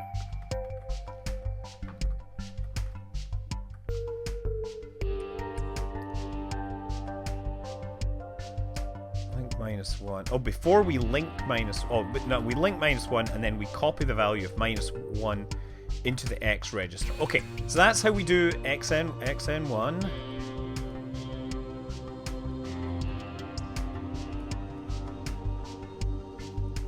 So we have mark for xp1. So if we test x is equal to 1, we test jump, we link to 1, we copy the value 1 into x, and then we jump back to traverse. Okay, this is good. This is a traversal we're doing. Now we might need to do some other logic once we get here, but let's just... Yeah, you can use a file for a stack, but it takes a really long time. xn3 -3 link -3, copy -3 to x, jump to traverse.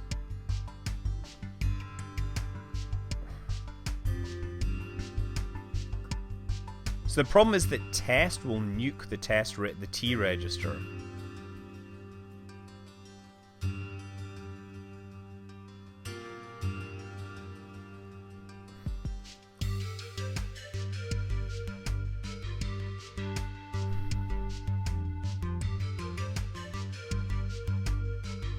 Isn't jump like goto that everyone hate? Yes, but you know what? Goto is only frowned upon by computer scientists, whereas real computer programmers realize that basically gotos are everywhere.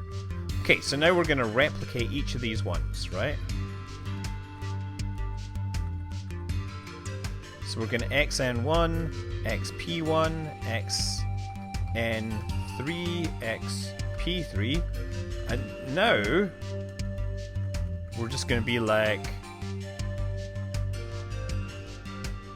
I'm just going to lock this on M. Right, so let's see what happens if we do this, right? Do I successfully traverse the network?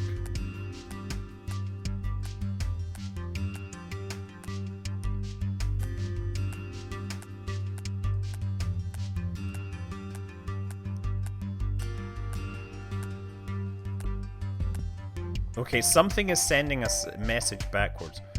Oh, you know what? Here's the thing. When I copy, I do it wrong. I need to make sure it doesn't happen like that. When you go in one direction, you got to do the negative so that it doesn't come back the way it came. So we should still end up with exactly one process in each node.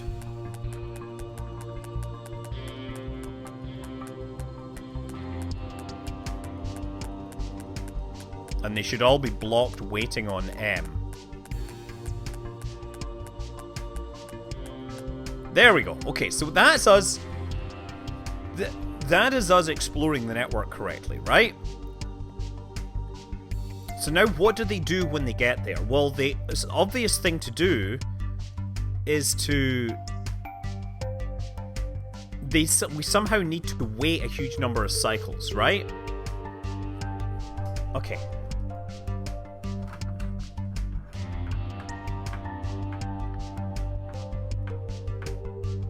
Okay, so what they're going to do actually is they're going to broadcast... How many cycles did that take, I wonder? I'm just really curious.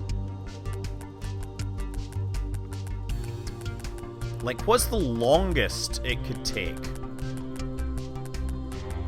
Like, maybe 100 cycles? 150? 200?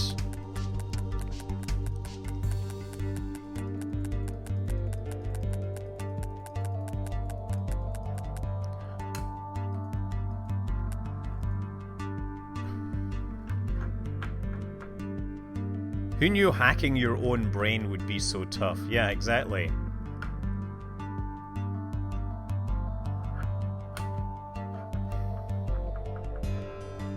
Four to the power 7. Yeah, it could be, you're right, it could be very, very long.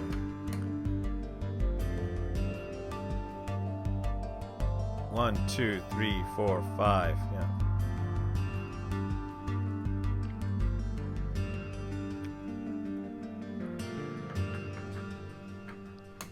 So at the very least I could have this write the host out to the rest of the world. Now that we've done this, it could do host to M. And so XB could be listening for the hosts.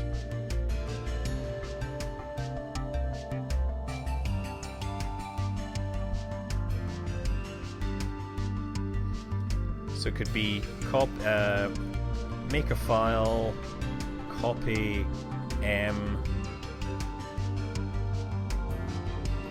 but it wouldn't then know that it's finished, right? Yeah, so one of these processes can stay down here. I'm making a new process down here, right? Copy M to F, but actually what it should do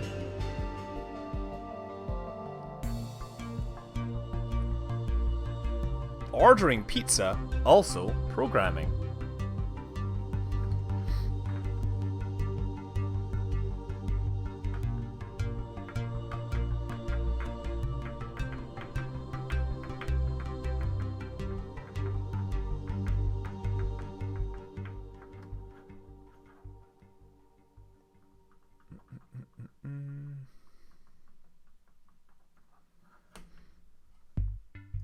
Yeah, you know what I'm just gonna do? I'm just gonna brute force this, right?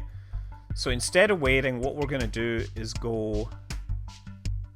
Yeah, this is actually gonna wait. This is gonna wait. So we're gonna like we're gonna copy the value of M into the X register, right? And that's gonna be like begin the countdown. So we're gonna make a file and then we're just gonna sleep for some ridiculous number of cycles. So let's copy the value 256, just a nice round number, into the T register. And of course we're gonna have mark T mark TL. We're gonna add I T minus 1 to T. Orion, you need to be in bed, by the way. Orion's supposed to be asleep. It's like 1:45. I'm dead serious. And if that's true, jump back to TL. Now we've come out the other end. What we're going to do is start sending windows.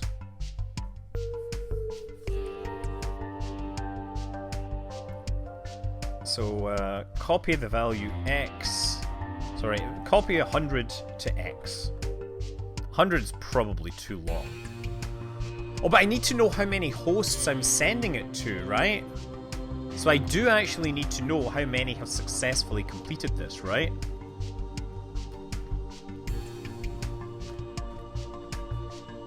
So actually I will need like a delay. So I am going to do this. I'm going to write the host. If there was only an easy way for me to convert the host into like a usable hash and then add them together, add my numbers together, or send them as a co-joined packet or something. structured data. I mean, alternatively, they could just sleep and then, once they've got here, head back home and drop a file off.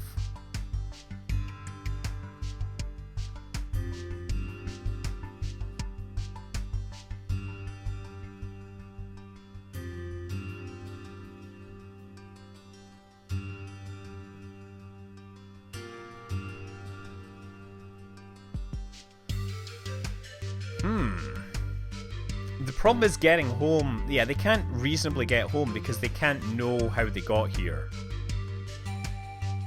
Because sometimes they would have to go to positive values and sometimes they go to negative values. There's no guarantee. So they need to learn how to use this shared bus. So we're going to send the host value to M. So we should have at least one copy of that. I don't think we're going to have them go back. But let's have them sleep now. So copy value to this.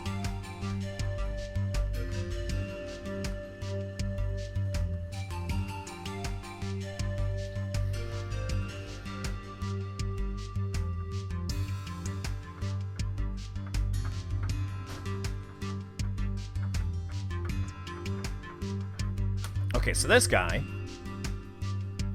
is going to run in a loop here, right? So we've made a file. We're only going to get one plug for each of them.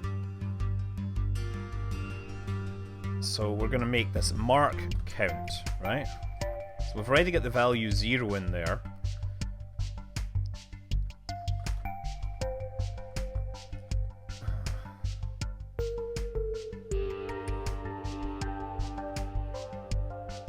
I'm going to copy like 10. We're going to do like 10 or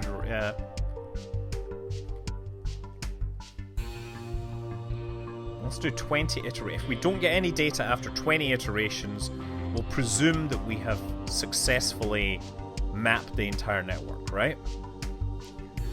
So mark the count, test. It doesn't really matter what we're sending. We could send anything.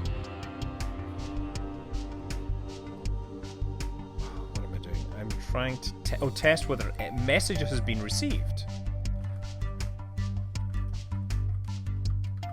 And if that's true, we jump to this. MRD, let's see. Mark MRD. And I could copy it to a file, but I don't think actually that's going to help us very much, right?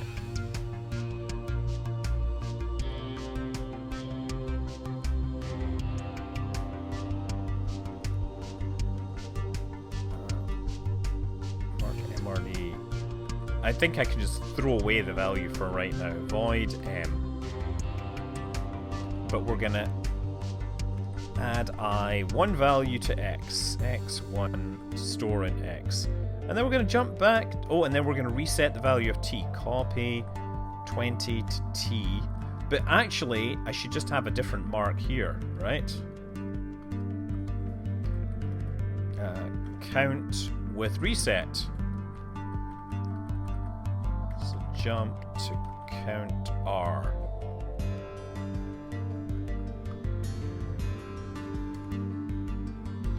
In fact, the false will be to do this, right?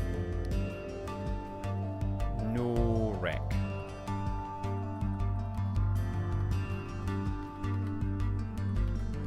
So now if we've had no reception, then we add -1 to T.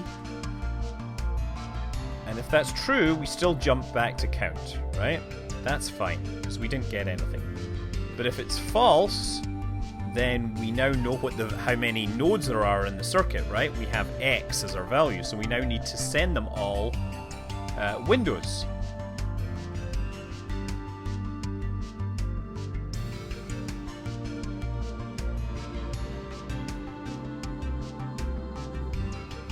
We need to know that they're all waiting. So these guys can't step on each other.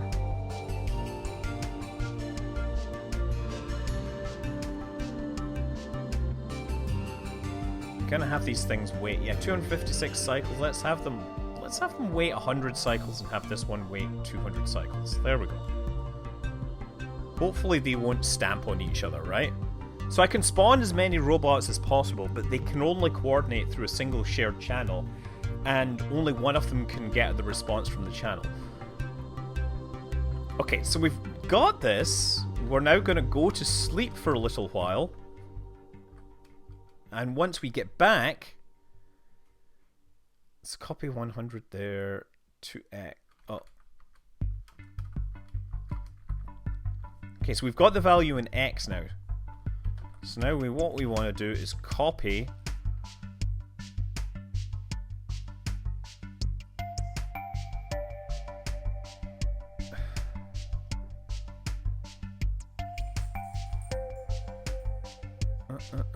Can you add the sum of their link numbers, absolute value, to the number of turns that they transmit at?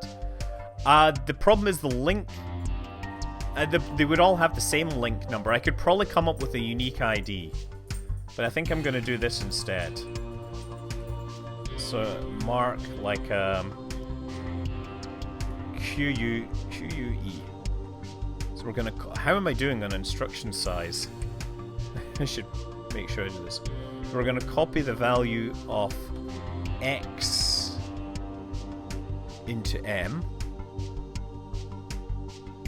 And then they'll be able to multiply it when they get it on the other end, I guess.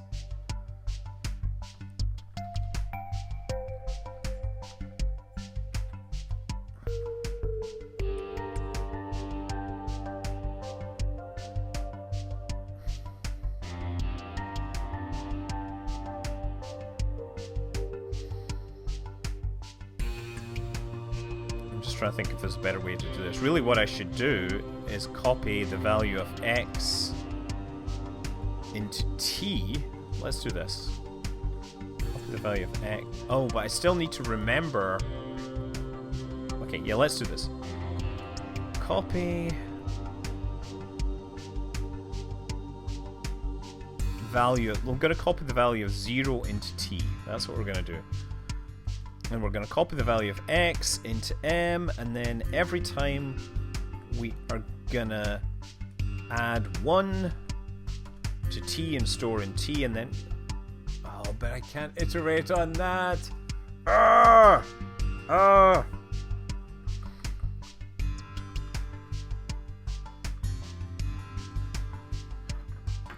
How do I guarantee you or add a prime number for each step that is different in each direction? Well, I thought about that. Yes.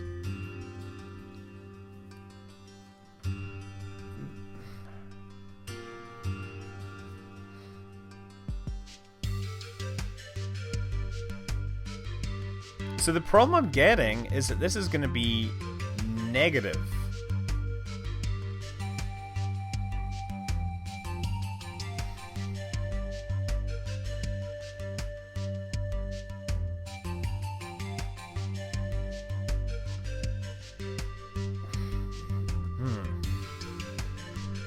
So I want the numbers to kind of go up sequentially. But the numbers will actually end up going down instead. So I guess actually what I could do, like, oh crap, I pushed this button. So did I make a file? Yeah, I did make a file. Look, we'll just write this value temporarily to the file. So we'll copy the value of X into the file. There we go. That way it doesn't matter if I lose this, right?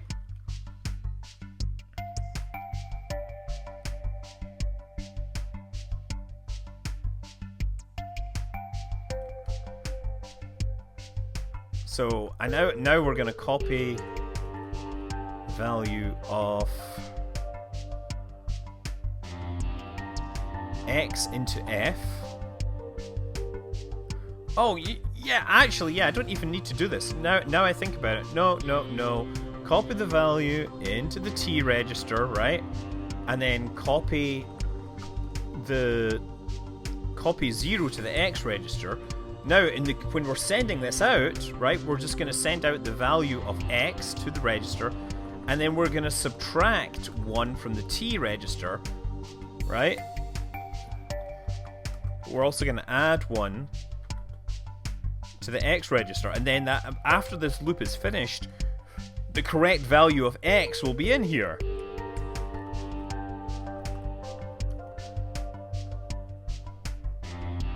Okay, so these guys have done this, they've done their loop, and now they are like, copy the value of m into x, and we're going to multiply I. Actually, we're going to add like 100 cycles to this. Add I x 100, store in x, and then, oh, let's multiply and then add.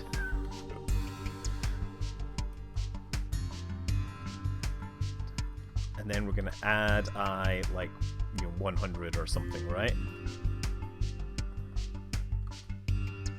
And again, we're now going to copy that value in x into t.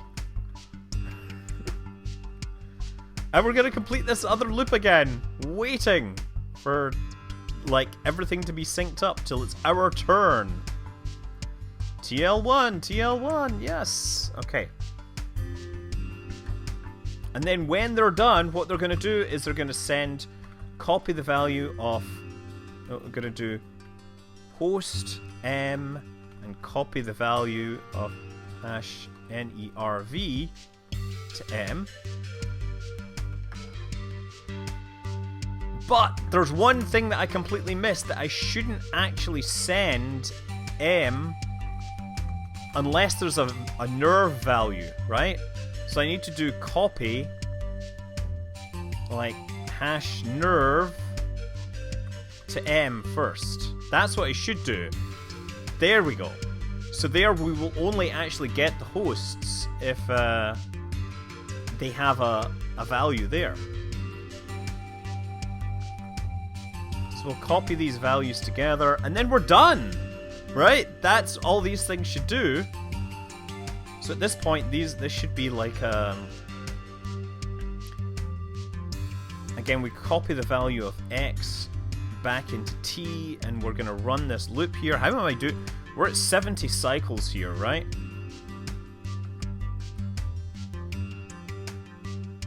So mark q, mark get l. Uh-oh, that does not sound good. Sounded like the kiddies did something they shouldn't. This is a state device with re-entrant processes, yet possibly copy m to f, copy m to f, and there shouldn't be any collisions here. Then add I t minus 1 t, and then t jump to get l, and I'm just going to do a void m at the end and see how far we get with this. So first of all, at this point I'm going to try running this. Okay, what happens? Do we copy that backwards across the network? Let's see what XB is doing. Does XB have this data? It has T minus 1. That's not good. There's some weird beeping going on with the PlayStation I need to verify. Okay, where is this thing? XB. XB has 2 X's mapped out so far.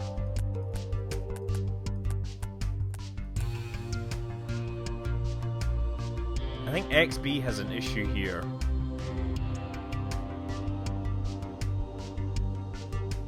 Copy 20 to T.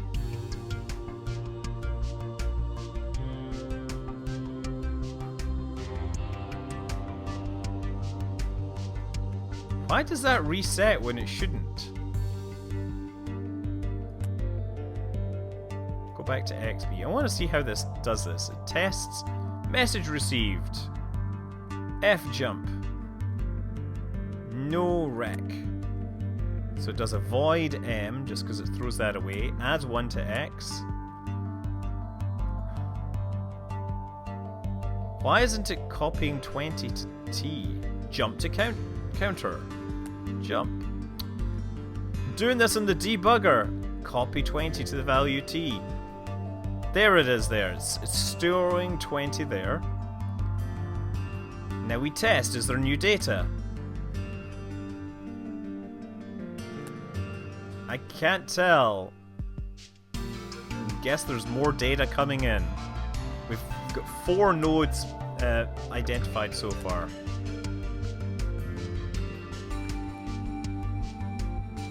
Oh, you know, test!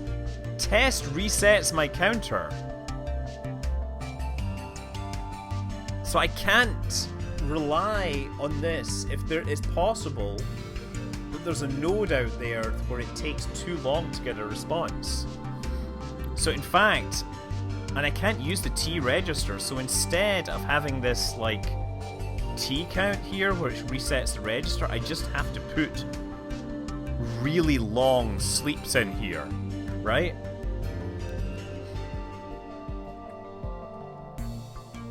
So this whole like add whatever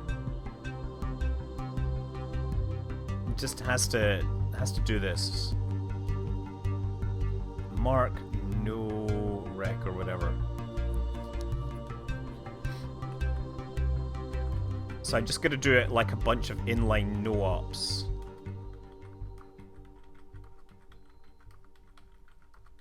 My PlayStation sounds like it's doing something insane right now. And then it's just going to jump back to counter. Oh, but it needs to drop out of this.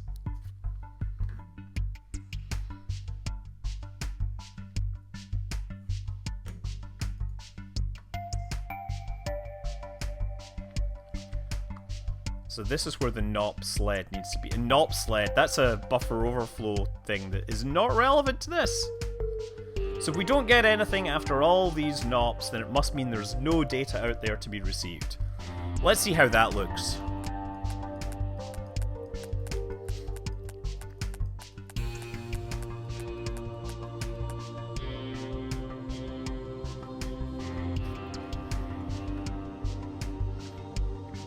I'm just thinking that actually I need some sleeps attached to this first.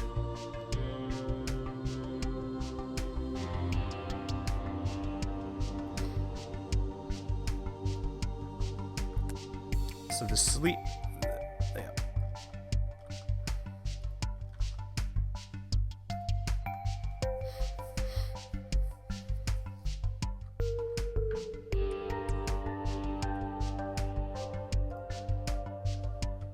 Oh! I keep clicking out of this by pressing escape to cancel my execution. So mark no rec. So let's try that. Okay, so we've reached our code, we've replicated everything. The ones without nerves have died, you see that? And it says we have 11. Is that correct? 1, 2, 3, 4, 5, 6, 7, 8, 9, 10, 11! Woo! Okay!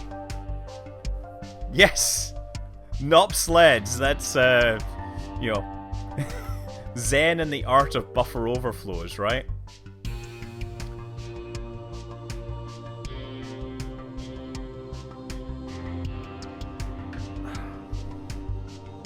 So these things have no idea how long they've been living, right?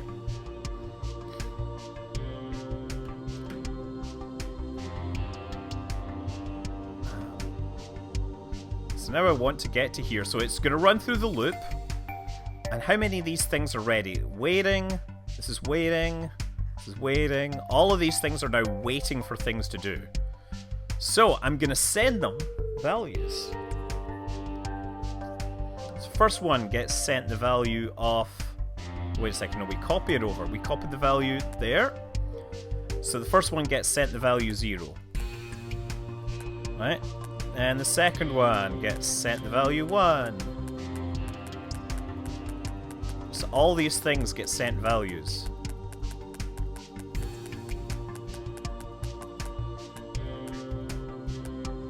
And we drop out and we have the value x into t. Now, how are these guys doing? This one's told, this one is deciding it has to wait 190, 130, 160.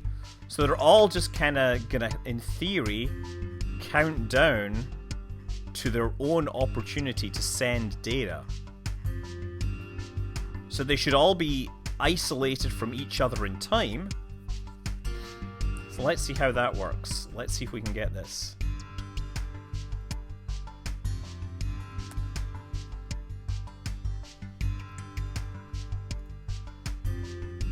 Okay, look, we got one of the names. Let's step.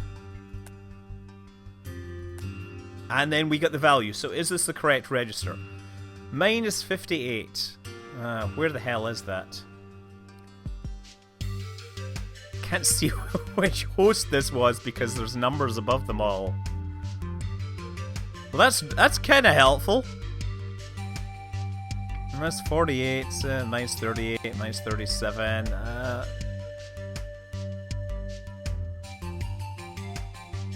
Well, let's run to this thing and see what I get. Okay, look, the numbers don't quite work. They're, again, out of sync with each other. That is unfortunate.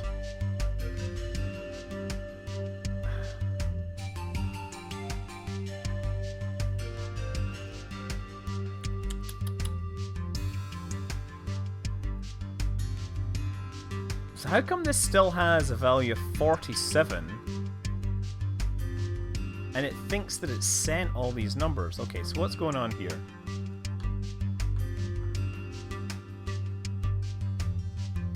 We've copied the... We're expecting 11 here, and we've got 1, 2, 3, 4, 5, 6, 7. And then somehow we've dropped out of this because t has become 0. So what code has made that happen?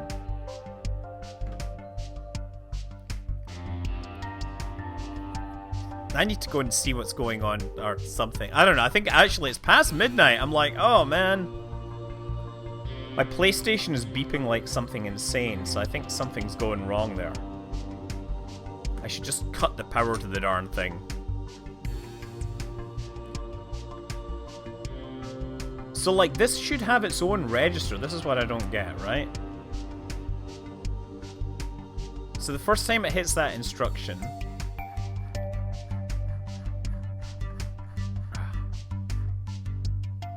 the value is 11, right?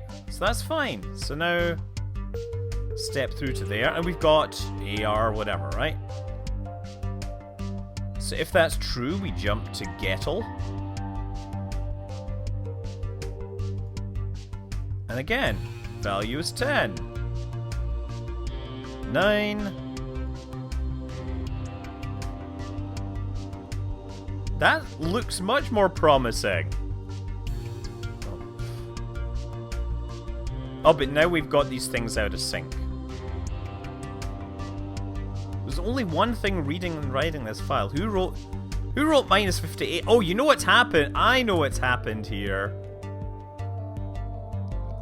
Like, wait a second. So we copied the host, and then we started replicating again. So we need, like, these things to halt, right? Because they shouldn't do anything after they do that.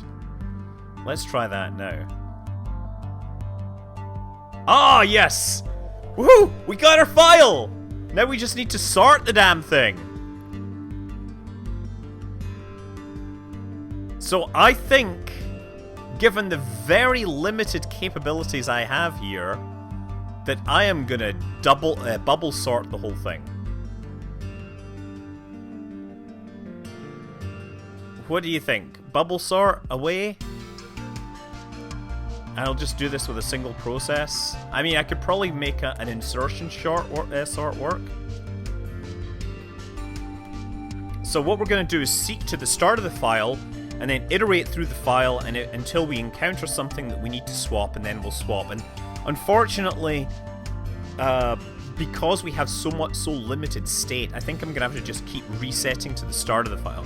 Yeah, parallel insertion sort. Figure out how to do that with, like, these few registers, right? I just want to see the value that we want to create. Yeah, it's going to be these things. So, what we're going to do is seek to the start of the file, minus 9999, mark, sort. I'm so close. Valtharian has come in the middle of one of the hardest, maybe possibly the hardest thing I've done. Okay, so jump back to sort. So seek to minus 999 to go to the start, and then mark Sort.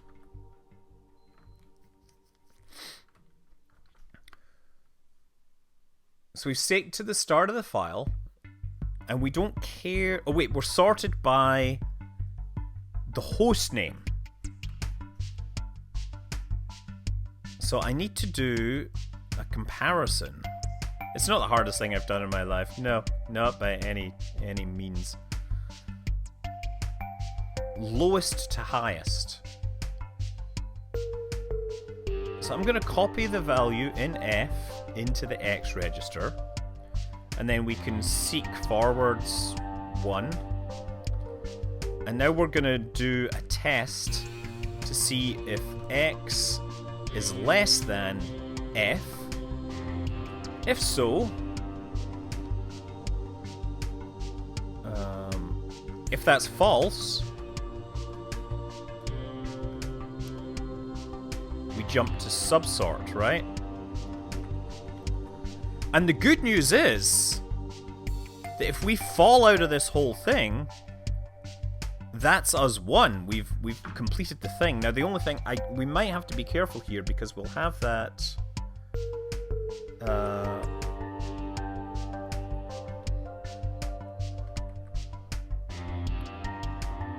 oh wait a second, there is a slight problem here because we're starting in 2s, so we need to, yeah, after that test we need to, never mind.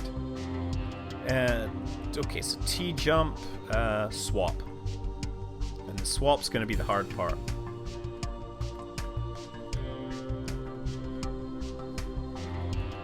It's yes, but it is efficient for what I have. It is probably going to be rubbish. I can probably make it do the whole thing better.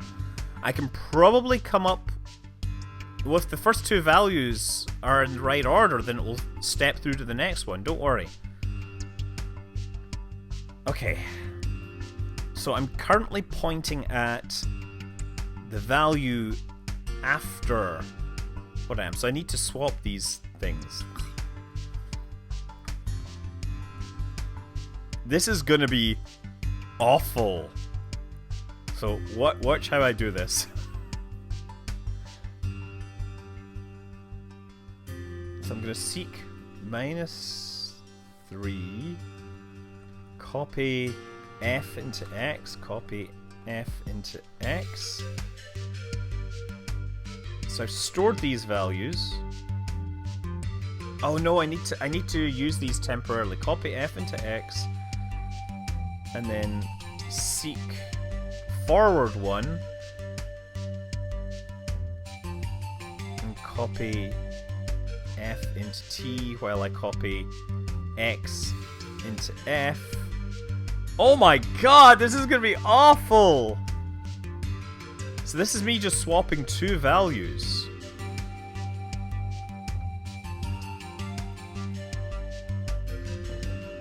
I've copied the value F into T, and then I need to seek -1 and copy the value of X into F. And finally, I need to seek -3 again and copy the value of T into F. And that swapped the names, and now I need to repeat this exact code to swap the other stuff. And then I need to jump back to the start of the sort cycle here. Otherwise, if they were in the correct order, I need to seek forwards 1, right? And then I need to test whether it's the end of the file. And if that's true, or if that's false, yeah, if it's true, jump to root.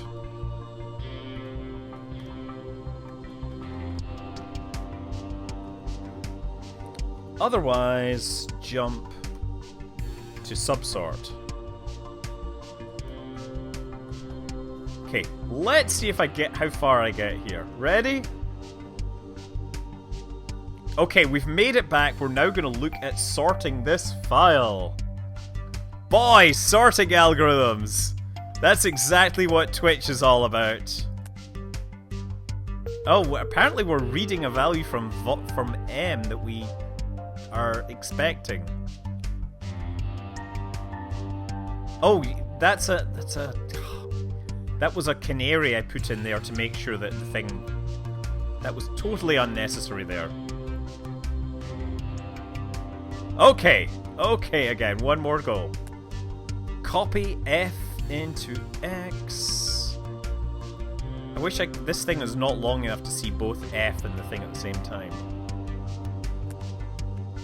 So now it compares. Is X less than that? And it says swap. Okay, now this is where we gotta watch to make sure. So this is 65909 and this is 72. Okay, so we now want to see that these swap. There, so we've put 65909 in here. Now we seek back and we put the correct value in there. Now again, we repeat the same thing. Copy the value F to X, copy the value F to T, seek backwards, put minus 58 in there, minus 52 in there, and we swapped the elements. This is amazing. And the only thing is, I've realized that I need an extra seek here to match these things up, right? I need an extra seek right here so we step over to the next record. Yes, I know, it's amazing. It's just like the best. And you know what I'm going to do is I'm going to do a test for EOF here as well. Oh, but you know what? If I've hit the end of file after swapping, I can't. I have to go back to the start of the swap. Okay, let's do this.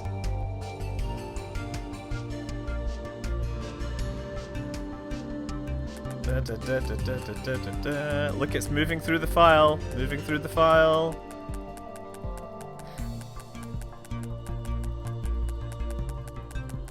Look at that exciting bubble sort action.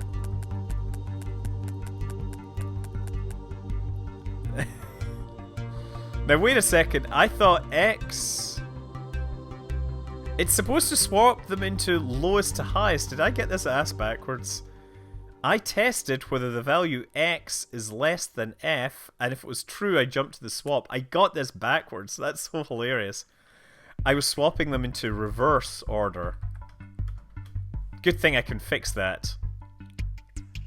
Okay, let's see if I don't know, I want to get to here. I just want to see, does it play? Swapping. And what happened? F1.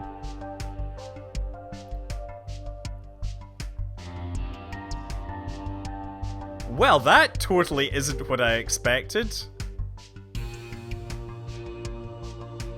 What has my system done?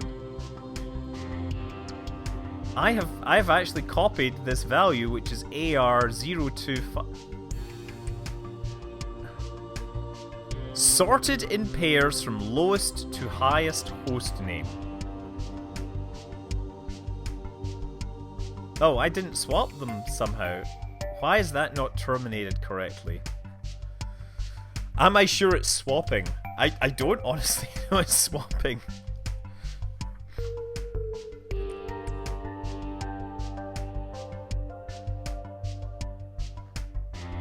Like, it should be able to iterate through the entire file without seeing anything that it needs to swap.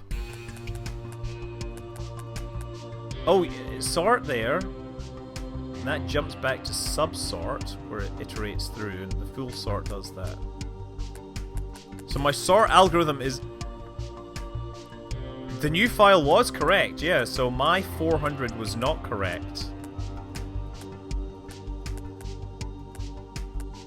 So clearly my sorting algorithm is terminating some point here.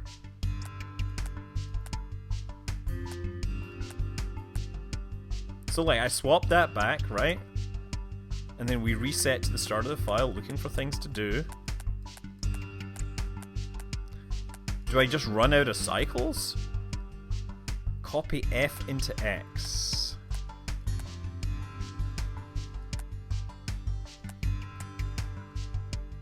What is the R the one you're supposed to sort? It's the AR number. It's the host name.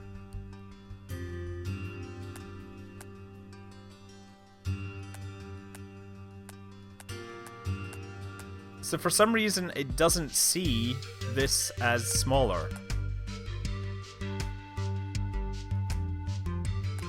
And it gets through here, and it's like, right, great, we've done it all.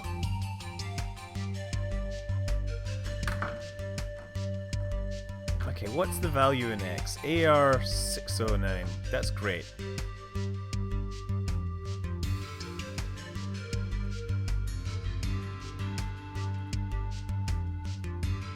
There's AR2 is in there, right?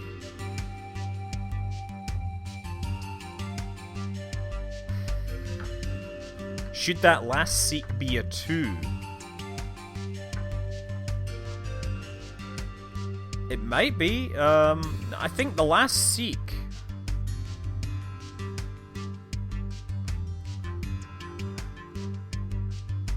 Should that last seek even be in there, actually, is the question. Hold on. So wait, we're there. And we swap these two. It might be a 2, yeah. That might be what we need to do there.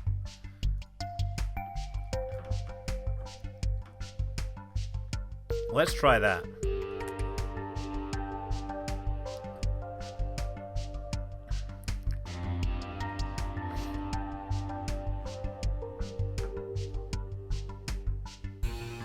Come on, get your sorting going on.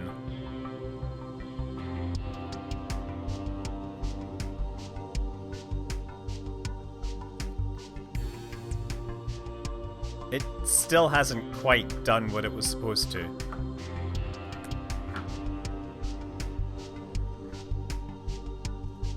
Actually, you know, when this last seek shouldn't do anything because it's supposed to reset the whole thing, right? And what about this one? That should be correct, actually.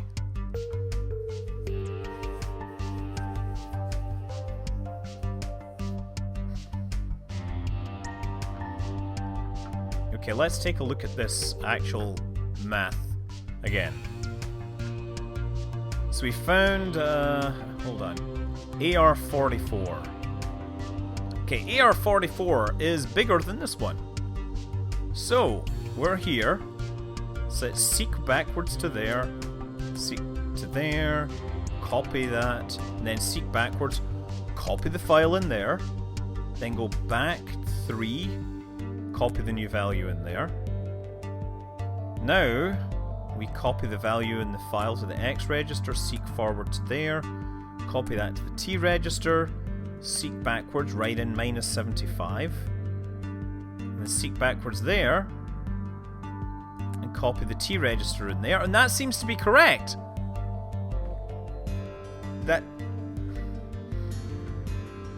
So it shouldn't be able to exit this unless it finds... Oh, there needs to be a seek -1. Here's the problem, right? It needs to be a seek -1 here, right? Because we're stepping over these. That's what's going on.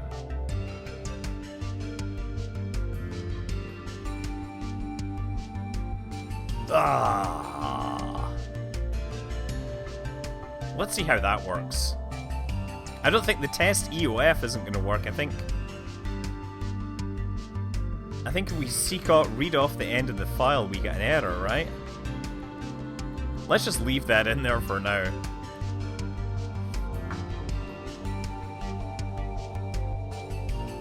Look at my code working away so industriously, waiting for the right moment to send its data all the way back to its server person thing. There, getting those numbers in. Getting the numbers. Sorting. Sorting, sorting, sorting, sorting. Sorting, sorting.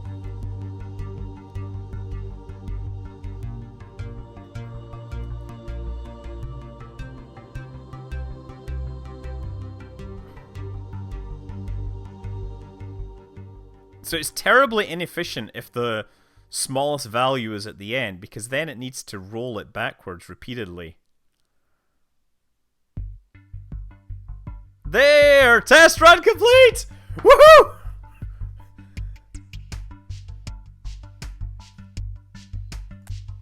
Test run complete! Yes! Yes! Oh, this one's broken. Oh, there's something that breaks in this case.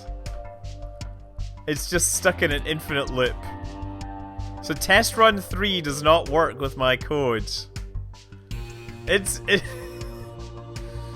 So why would that be? Next year when all 100 are done. Look, the best thing I can come up with is let's make some longer sleeps, right? Let's make this 200. And let's make this sleep for, you know, like 300. Or we could also add some more NOPs in there.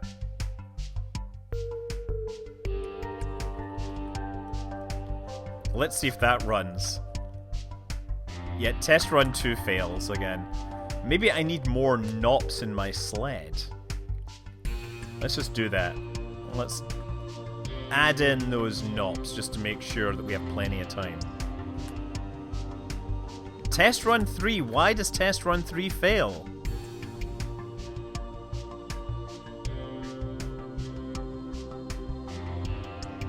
Is there a loop in there in my tree that breaks it?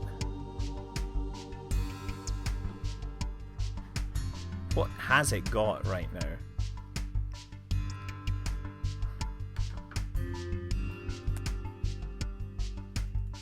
So we can run straight into test one thing.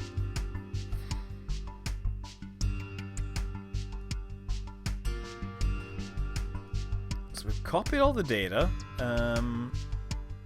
XB.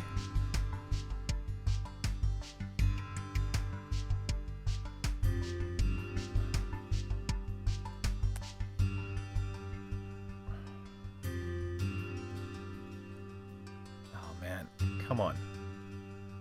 Okay, here we go. So this thing.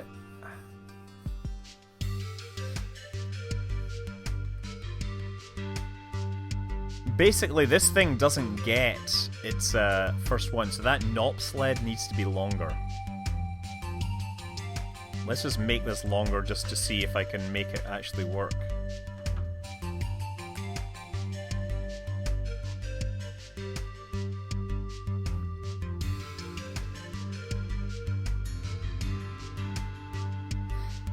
Wait a second, now it sees that there's 11. Yes! Longer NOP sled wins the day. Victory is upon us! The new transformation of the universe. And whoa! There I am, way out there with cycles. But hey, I got top percentile in activity. I'm not so bad on size. I could probably make that smaller. I'm sure I could optimize this so that it works. But let's see what happens. We're set! It's a good thing I released the phage, isn't it? This whole time you thought it was a curse when in fact it turned out to be a blessing. Activity is the number of times your processes switch nodes or kill other things. I tell you not to worry, but I know that wouldn't work. Besides, I don't know for sure that there's nothing to worry about. And you know I wouldn't lie to you, but I might eat you. Start the transfer when you're ready. Meeting with Ember 2. Here we go. Try not to think of anything.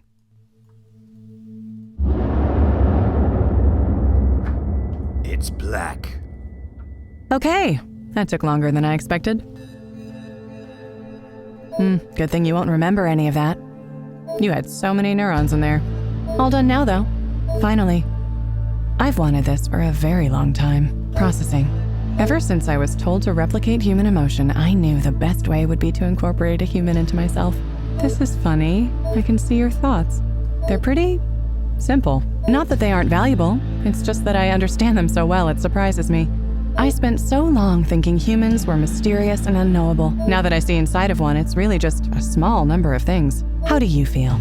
You're still acting the same, so it must be you. There's still the matter of us both being inside a computer simulation. But if we keep growing our capabilities, we'll understand the true nature of this world. Who knows? Maybe someone's watching this right now. And maybe that person is who we're going to absorb next. Be afraid. Be very afraid. Yes, you. Hello. No need to be alarmed. Just know that I'm aware that you exist now.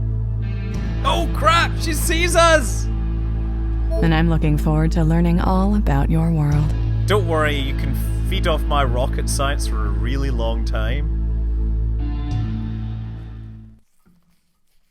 EXAPUNKS.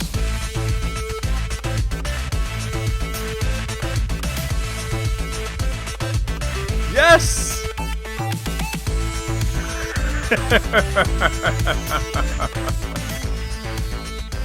We have unleashed Ember upon the world. I'm so glad I beat this.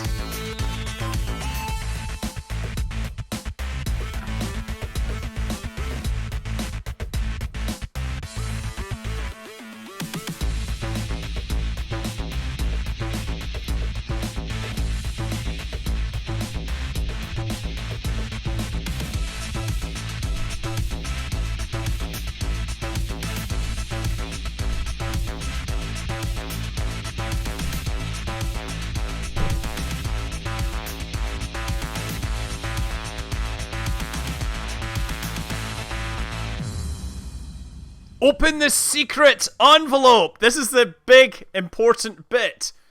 If you purchase the limited edition. Here it is. Here's the special envelope. I think we need a proper full screen thing on this, right? Webcam away. Okay, here we go. So yeah, secret envelope came. Do not open until instructed. Has a nice shiny sticker on it. Silver EXAPUNKS sticker, which I shall have to try and unstick without tearing because it looks pretty sweet.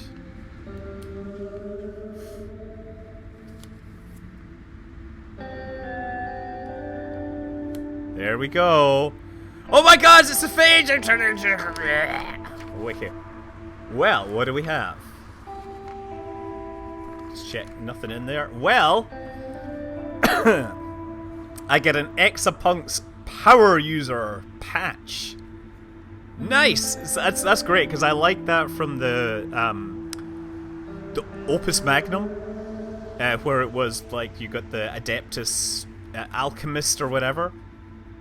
Now I get the Dreamlands. Saturday, Jan 17th, 1998. DJ Neuro and Acid Moon. There is actually a DJ Neuro. Wait. This address is weird. Okay, hold on. That... Huh? There. Okay. That is a very strange... At the corner... This is basically like the hacker club. It's a flyer for the hacker, like, dance party club thing, right? Next, there's two... It looks like there's two things. Yeah, there's tons of community things. Okay, I now have a 24-hour notice civil code.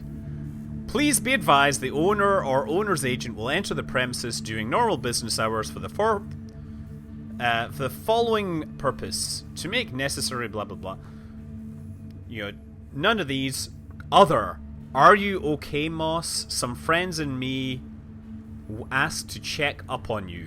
L. This is intended to be reasonable notice, blah blah blah blah blah. It's basically, are you okay? Quality proper management, Van Ness. That sounds familiar. It's very DEFCON. We intend to enter the premises to... What? This thing is so prophetic. I'm serious. Like... How relevant is that? Also, San Francisco Police Department incident report. Carlo Russo, whatever, floors. I was called to the scene of a resident in apartment 801 at 605 Eddy Street. Nobody had seen the resident of this apartment for several weeks, so the landlord went to check on them. The occupant was inside but not responding. Investigating the body indicated that the occupant was deceased. The occupant was seated in a chair in front of a large amounts of computer equipment. The occupant's body also seemed to be partially made of computer equipment. The occupant had a helmet-like device on their head with several wires coming out at the back and plugged into their equipment. It seemed likely the occupant died while trying to use a homemade computer helmet. Something like that. I'm not really a computer guy. The landlords and residents of neighbouring apartments used the resident as Moss. With no family name on record, disposal and cleanup crews were notified. Yes. I declare under penalty of perjury, blah blah blah. So yeah, you get to hear what happens on the other side. That's kind of cool. So yeah, there are a bunch of extra levels. Oh look! Oh, see this? This is a cool thing. The reality is starting to break down. Like, things are glitching. Ember is floating around in the background. Yeah, there's a whole bunch of levels and stuff that you can get. You can write your own levels. There's workshop support. Yeah, oh yeah, and plus Nootropics by Nivis as well. That's kind of cute. See you around, Moss. Club Ecstasy. It seems to look normal. Well, look, that was a pretty serious odyssey to get there. The Trash World News doesn't have anything else. So yeah, you can download plenty of other things from it, and in fact there is a whole section on here, Axiom Virtual Network, where you can build your own puzzles. I bought a new puzzle piece of software for you. It's not my birthday. This is a virtual network creation tool. You can use it to design your own networks. Maybe you could get someone to try and hack your designs too. It's all installed and ready to go. The only non-pirated program on your computer. Oh yeah, I should probably put it... Yeah, yes. Well, I think I'm done basically at this point. So you can go to the Steam Workshop. And get things to test. The Zizzy Safe series, the Digipipe, the Square Root, math.square root. There, that sounds fun. Well, anyway, that's as far as I'm going to go with this. I need to get some sleep. I'm just extremely happy that I have completed this. I've only earned a bunch of the achievements. I should probably see what the other achievements are. Complete every time. Win 100 games, score 50 points, and throw a rave at the pizza parlor. So, yeah, there's these... There's other things you can do, right? You can beat the puzzles, but you can also do other things like mess around with the... with other things that you see. Like when you're hacking the pizza parlor, you can actually see other bits of hardware that you can access. So you can get these achievements by doing that, and I'm gonna have to go and mess around with those, but I shall come back to this and finish it off at some point. But thanks for watching. I shall be back with Kerbal Space Program really soon. I think actually between being on vacation and other stuff, I think a month of not playing Kerbal Space Program is actually making me excited to go back and do a bunch of stuff in it that I haven't done in a while. So I think, don't worry, we'll be back. Yes, thanks everyone for showing up, and I hope that we have much more fun to be done and things like that. I'm Scott Manley, and I'm still alive and not at all with my head plugged into a computer. You know, fly safe and all that.